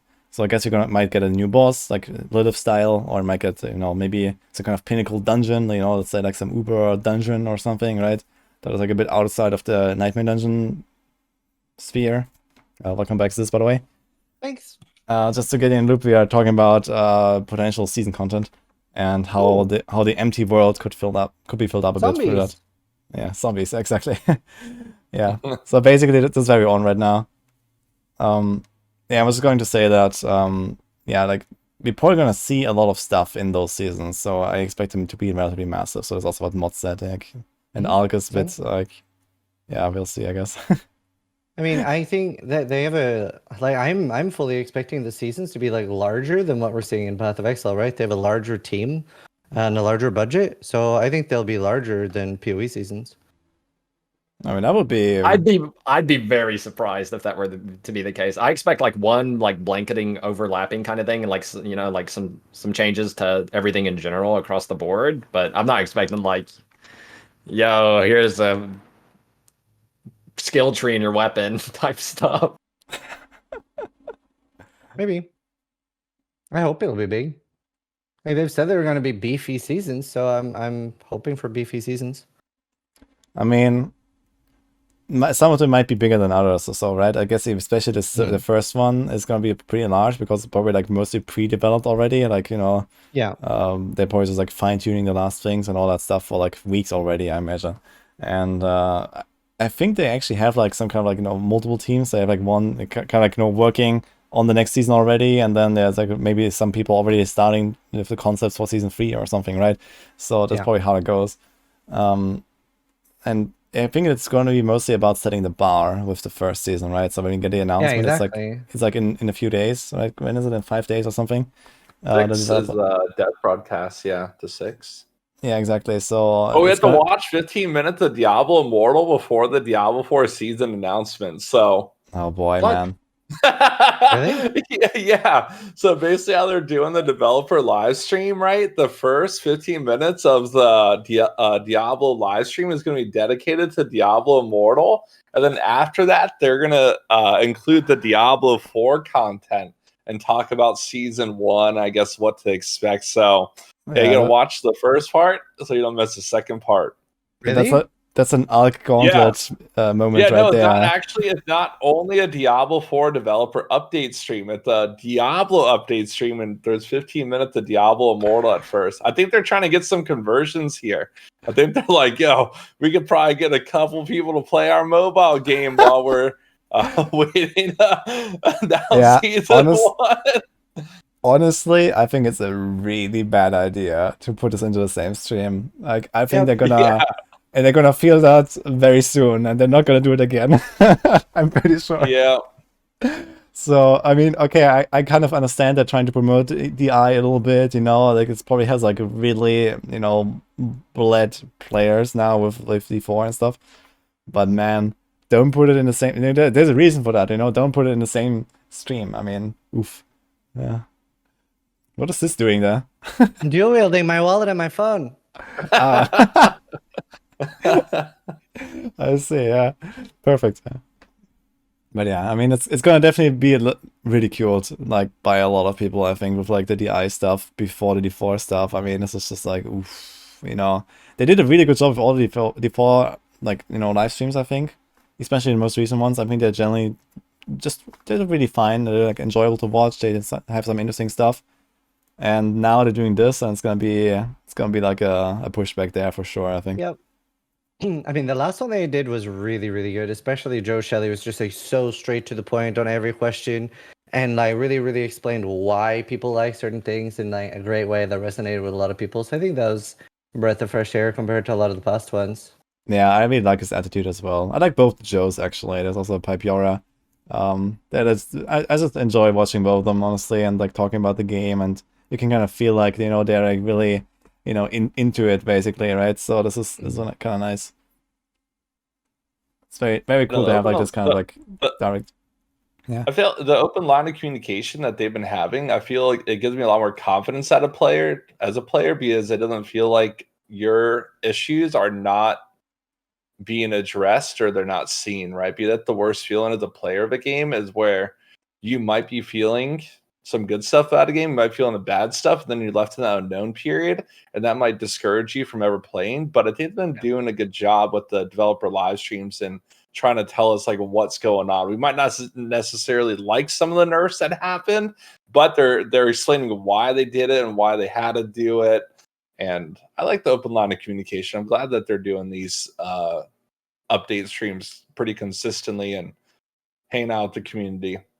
And also, they can be pretty toxic, so they're kind of putting themselves out there. You know, they're not like streamers or stuff like that. There's people in chat that got no social skill, and they're just like personally attacking them like crazy for the nerfing barbarian or whatever, or nerfing runes to Aerodale.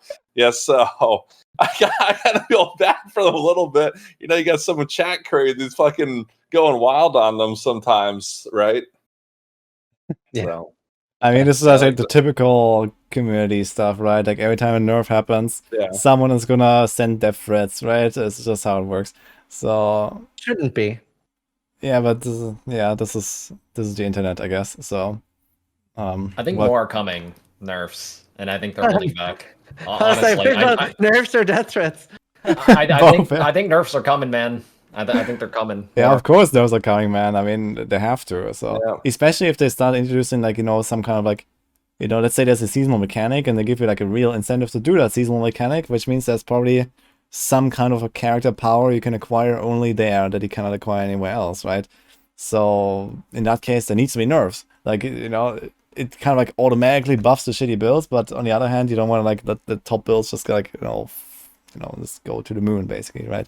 So if there's anything like that, yeah, nerfs are definitely coming. But I wonder if they're gonna for each one of your respective classes, how do you think your respective class is going to get nerfed? Maybe we shouldn't do this because what if they're watching and we give them ideas? Things. Yeah, let's not. My class is fine. Yeah, now I thought about this, we shouldn't do this. Like, copium. Yeah, double swing's out of control. They need to tone down double swing. Yeah, I mean, I've been experimenting with all these basic attack builds on Rogue lately, man. They're all like completely annihilating everything.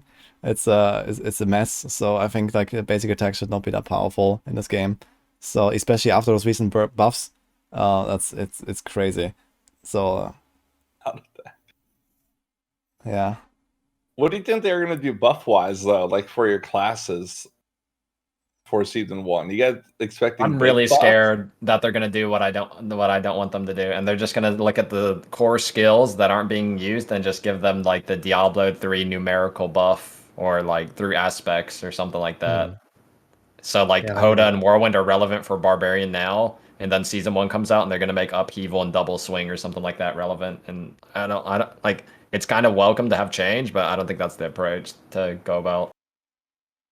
I think they're generally trying to find a balance between the builds, though. I think mostly the nerfs and the buffs they have done have kind of moved builds closer together. Like, of course, not everything is viable yet and stuff like that. It's kind of like like a process, I guess.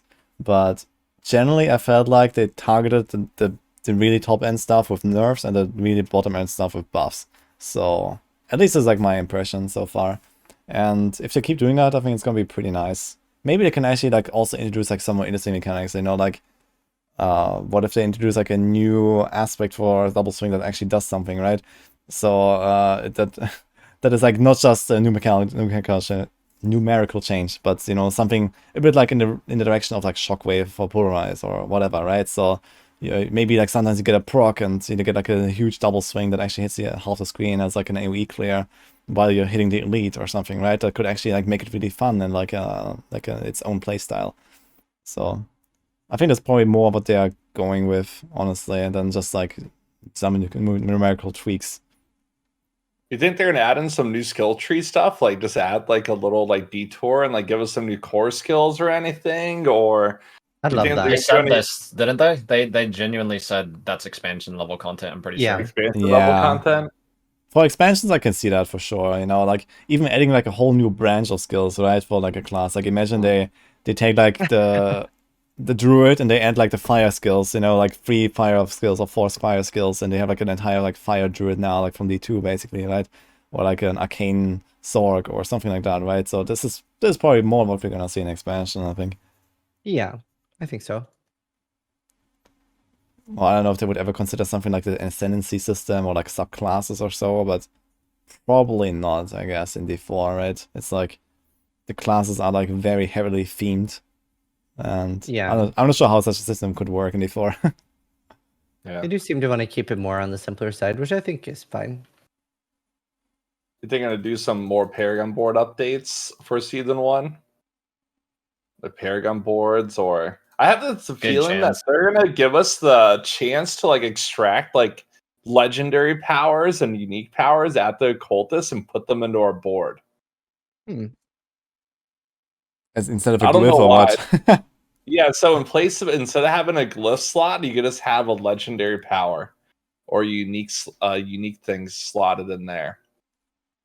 That would definitely be an interesting mechanic. I'm not sure how balanced it would be, but it sounds kind of interesting. Maybe there could be like some kind of like special board or some special glyph that opens it up. Like imagine it's like a legendary glyph, and you soak it at a glyph, and then this allows you to do that or something. I mean, why not? I mean, this would probably be okay. It would be like your 10th best legendary power that you put into a build or something, right? If you have like all the stuff equipped, and then you have like the next best option that you put there, so to say.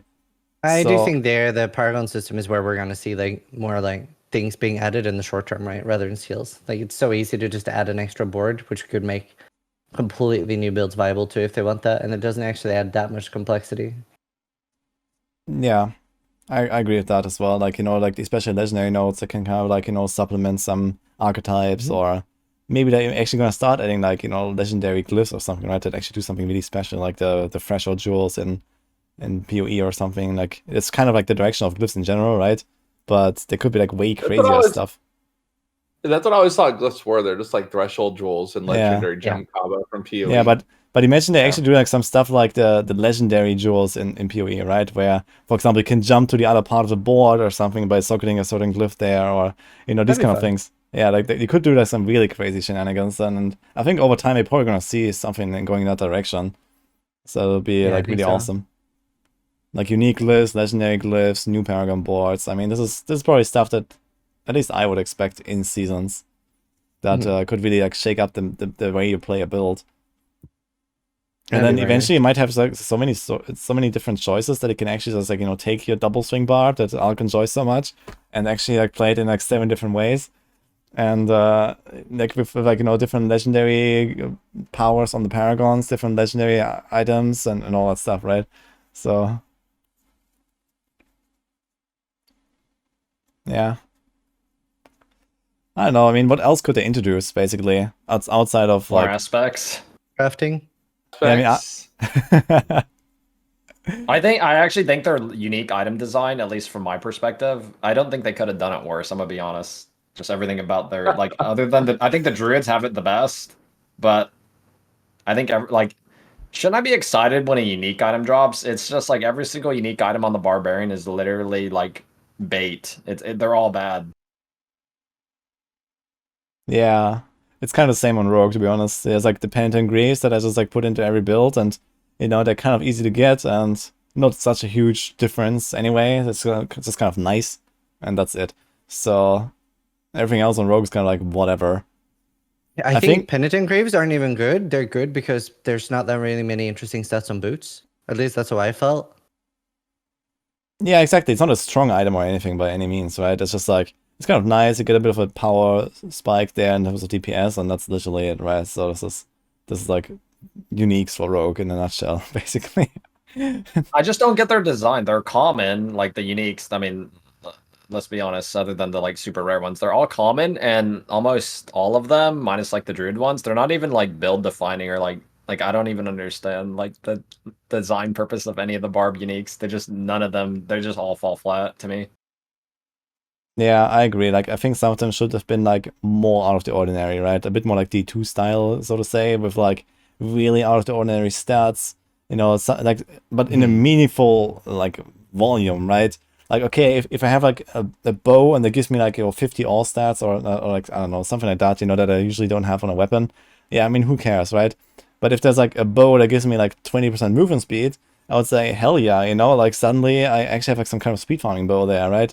and something that is like that really allows you to like specialize your character in a really certain way, I think would be way more interesting. So they tried a little bit with some uniques. I think some of them are kind of cool designed, but not really powerful enough. Some of them are just like boring, like Pain and Griefs, there's just like more damage and that's it. So yeah. I think that's basically Diablo 4 defined though. They played it very conservative, like with what they did with launch. They didn't try too many like extremely experimental stuff, right? They just went middle ground, right? Because they wanted to make a good base product, and based off community feedback and like different suggestions, they could build off what they had, right? Did they really do anything too crazy with Diablo 4, or did they take any big chances with the base product? No. Not really. They played it really, really safe. Probably played it too safe, I would say. But I think it's also smart that they played it safe, because if they went too far on the one extreme side, right, and it just got really, really bad reviews, then yeah, people might not give it a chance again, right? They don't want to lose that initial surge of players. Yeah. What would be the dream unique for Alkaizer? What would you like to see? Like what kind of item? I have no idea. I mean, I can just take any of their like current base uniques. It's like Gores are pretty cool by design, but because they don't have crit chance and they have attack speed instead, which doesn't even work on Whirlwind, which makes no sense also. Like they're just killed because they can't roll crit chance. So like you just put like the item's kind of cool, just put crit chance on it, like the current iteration. And then every single Whirlwind bar would love to use those. And then it's like, yeah, you got this upheaval item, and then it's like it does a fire dot damage on the ground. That's like an almost unscalable static kind of like weird thing. Like, how do you make it relevant for like upheaval? Like make it actually have some purpose to it. It's like this kind of stuff. Maybe put like all damage over time is multiplicative for the dot on upheaval, and then it's like you're socketing damage over time gems on your gear, and suddenly you're trying to find like weird obscure ways to get like damage over time on your character. That'd be way more interesting than it does like 5% of your total DPS, and it's like what kind of design is that? Yeah, it's like, especially like some of these like the gem sockets, like the weapon sockets, is like there's like the crit sockets that's actually good, and then everything else is just like you can like easily quadruple all of those values, and you still wouldn't use them probably. Like, I'm surprised they didn't have like a unique that like reacts to what gems you put in it, so it's like different depending on what gem is in it. That'd be fun. Yeah, I mean the possibilities are definitely like almost endless, right? So this is probably where we're gonna see also like a lot of iteration and a lot of innovation, I guess, over time with like both Paragon boards and also the unique items. One of the things I was the most surprised at was the rarity of like things like Grandfather and Shako, and then the rolls on top of that. Like that's crazy. If they're gonna be that rare, I think what was it, 1 every 500,000 hours played, and they have crazy rolls. Like, imagine finally getting one and it's bottom rolled. It's like, oh my god. Yeah. I think that actually happened to one of the Chinese guys. It actually rolled like bottom tier almost everything, even like bottom damage reduction. At least it has +4 skills though. Yeah. I think my problem with a lot of that design perspective, and this also is like Lilith as well. It's like, all right, so I'll start with Lilith. Like you have Lilith, which is like really well, some people disagree because they die on it all the time and they're not very good. But like Lilith is like really well designed as a boss. It's really satisfying to do it. Mm-hmm.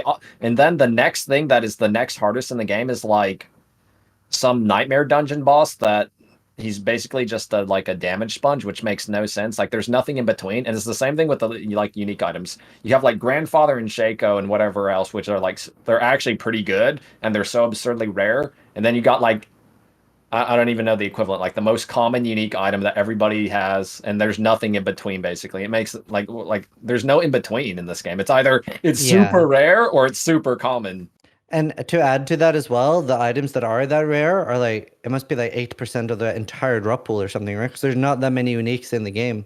And there's like 8 or 9 items that are that rare. So it's like, it's not like one item or like 2% of the drop pool. It's like quite a large percentage are that rare. Yeah. It's probably like, they're probably not going to add many items to that pool of these like ultra rares, but they're going to add a lot more like more common uniques, I guess. So that's like my expectation.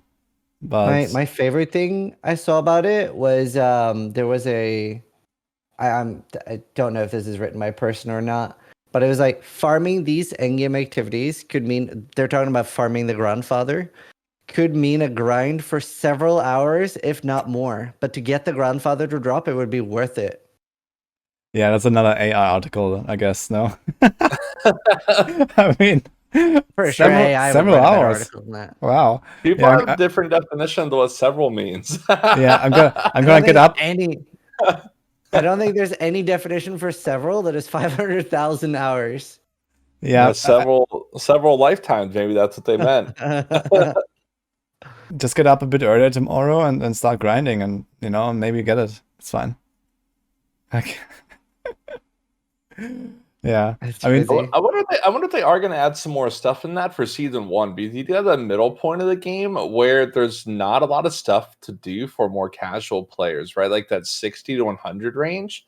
Like having like some better designed mid-tier bosses would be nice, I think, for Mhm. like to test out people's gear, right? But you have the capstone dungeons, which are cool, right? The boss fights are on within them are a lot better than normal dungeon. Normal dungeon, like even nightmare dungeon bosses, you're like, what are these things? They have like one super animated attack and you just kill it, right? And there's like it's not challenging at all. But yeah, like having like good mid-tier bosses would be so much better, where it's not uber low difficulty, but it allows people to like try out their new upgrades and their build improvements and really see where their character at. And it can be an exciting moment too. And same thing with world bosses. World bosses initially exciting, and then 2-second loop pinata, right? You have like there's like some super juiced up character, and then all level 70 guys that are like watching YouTube videos how to do a Shava. What are the mechanics? And they kill it in 2 seconds, and there's like question mark, who did that? Who killed this boss? yeah, I right? wanted to fight, like I've been preparing. Yeah. I think a lot of people are expecting things like Duriel and Dariel, etc., to be endgame bosses because they're like quite easy ones to just reuse in the same way they did with Lilith and make that an endgame boss fight. And maybe stick some like farmable things behind them too, so they're a fun thing. Yeah. But I think I feel like Duriel and Andariel will become Uber bosses pretty soon. Like the way they're set up and like their skills during campaign, you could definitely tell that they were designed with a different intent. Get fucked out. Sorry, I cut you off. Okay, You're sorry, good, sir. good. Go ahead. Yeah, I what was do you gonna want to say, say? I think like we like everybody in Diablo 4 in general has done a good job in expressing that the kind of fight like Lilith it's like very positively received. So I think they're gonna like look more at that because they're very reactive. Yeah, it seems like with what's going on, and I think because it's so positively received, that we're gonna get a lot more kind of in this direction stuff. Hopefully, some more mid boss type stuff, but obviously the pinnacle stuff I think is almost guaranteed that we're gonna get more of it. Yeah, I mean, I don't really see such a problem with like making, maybe 2 versions of a boss, right? You can have like, the Uber version that we have from Lilith right now, and there could be like, let's say like level 80 version of that as well, right? That eventually could also just like outgear and tank the waves, and yeah, sure, right? I mean, who really cares? At least it would give like some more casual players like something to look forward to, and maybe there's like some cool reward attached to it. Like you do this once, like a bit like, let's say, you progress like your Atlas on the PoE launch, right? Like you do like Ether and Exarch once, and you get like your Void Stones. You could have these kind of like mid-range bosses there, right? That are like relatively easy, but they still have the mechanics, and like you can just try again, worst case or something, right? And then you get something that you actually want, and that kind of like gives you like some kind of like extra. Maybe it opens up some new content even, right? So it's like a bit like Void Stones do, I guess, with like the higher tier maps. So that could definitely be like something that they could introduce in D4 as well, I think, long term. Maybe it gives you like a permanent buff to all your nightmare dungeons, and there's more density now, and like maybe some other mechanic unlocked or whatever, right? So you kind of want to do it as early as possible, so that's like an incentive to go there. But if you can't do it early, if you're too weak or something, then you can still do it later when you're outgearing the boss. I think that would be pretty reasonable, I think, to introduce like these mid-range bosses that also have Uber versions. Very similar to PoE in the end, I guess, the way I described it. So I just realized.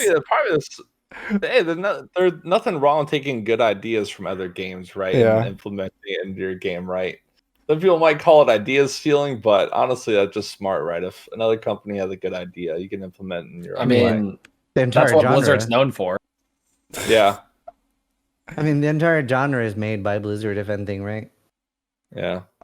That's probably the biggest point of attrition in the game, though, is that early period. When you see people quitting, they're always like, I'm level 70. I don't feel like I'm getting upgrades. I'm level 70. I'm only doing Nightmare Yeah, Dungeons exactly. and Helltide. And then there Like, needs to they be like should more have some- yeah. milestones, right? There needs to be like something. Okay, Mhm. like you go into Nightmare and like you do the first capstone, right? And then you have like 20 levels later, which is still quite a grind, but it's okay, I guess. You do the second capstone, and then there comes nothing, right? So there needs to be like some milestones. Maybe it's like this level 80 boss, or maybe even 2 or something.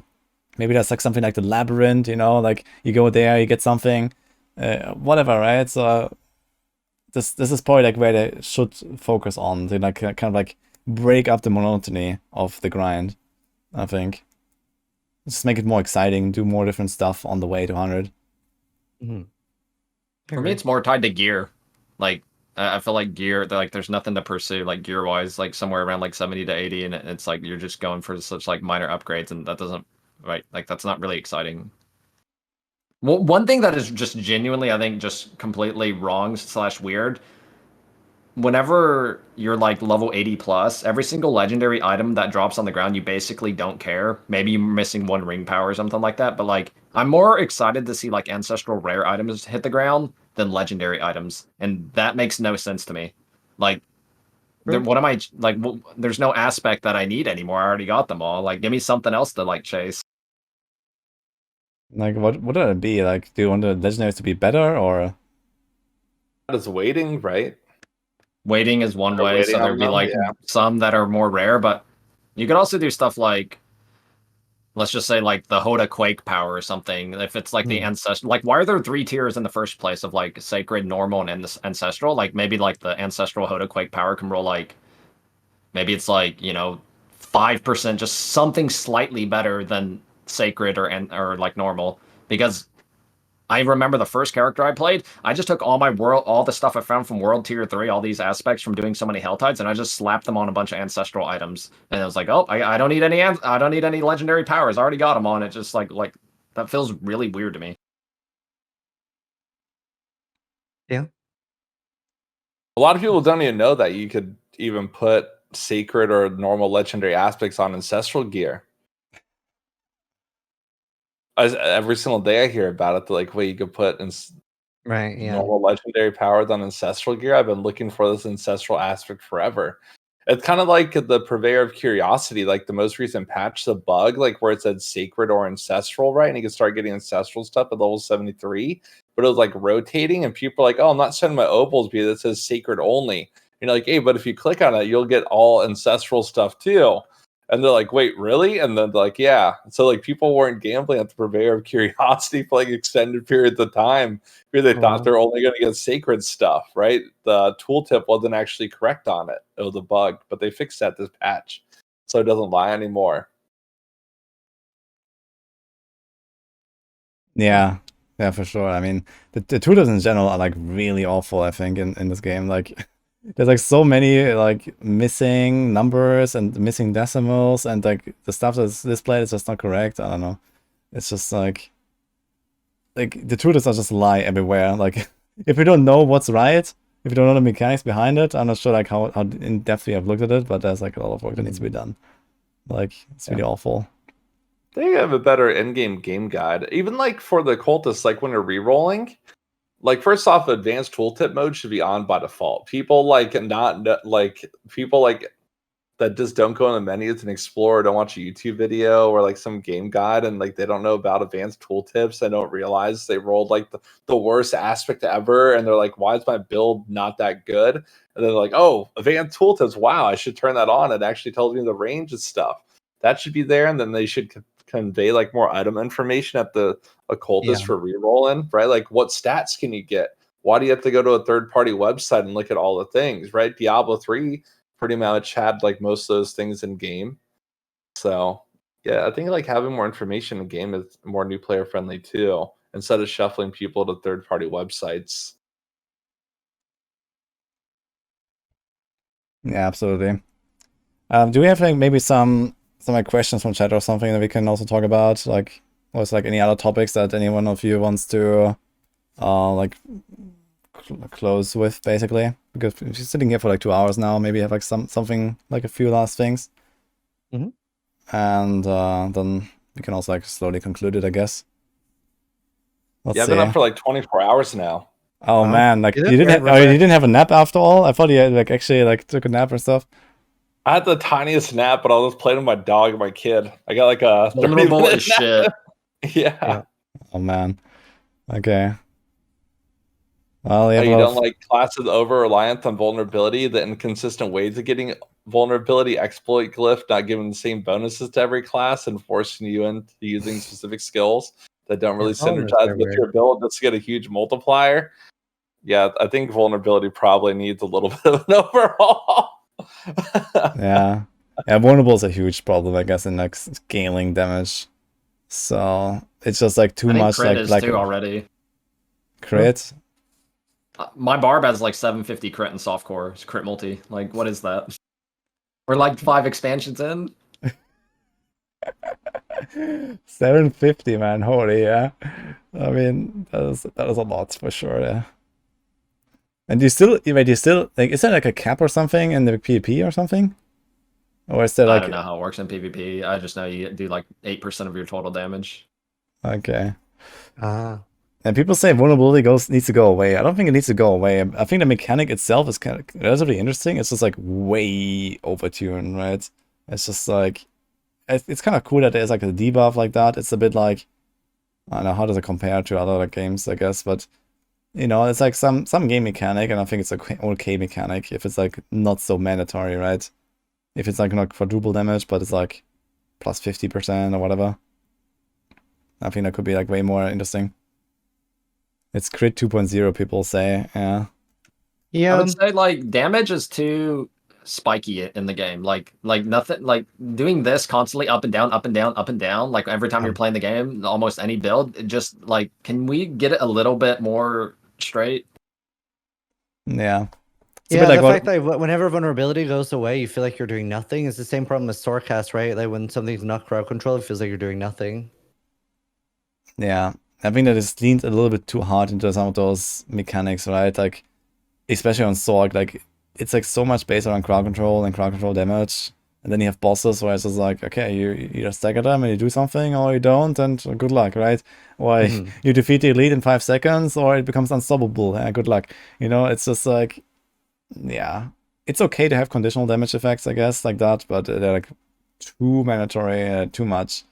It's just like, maybe in general needs some tuning down, I guess, or like some alternatives at least, right?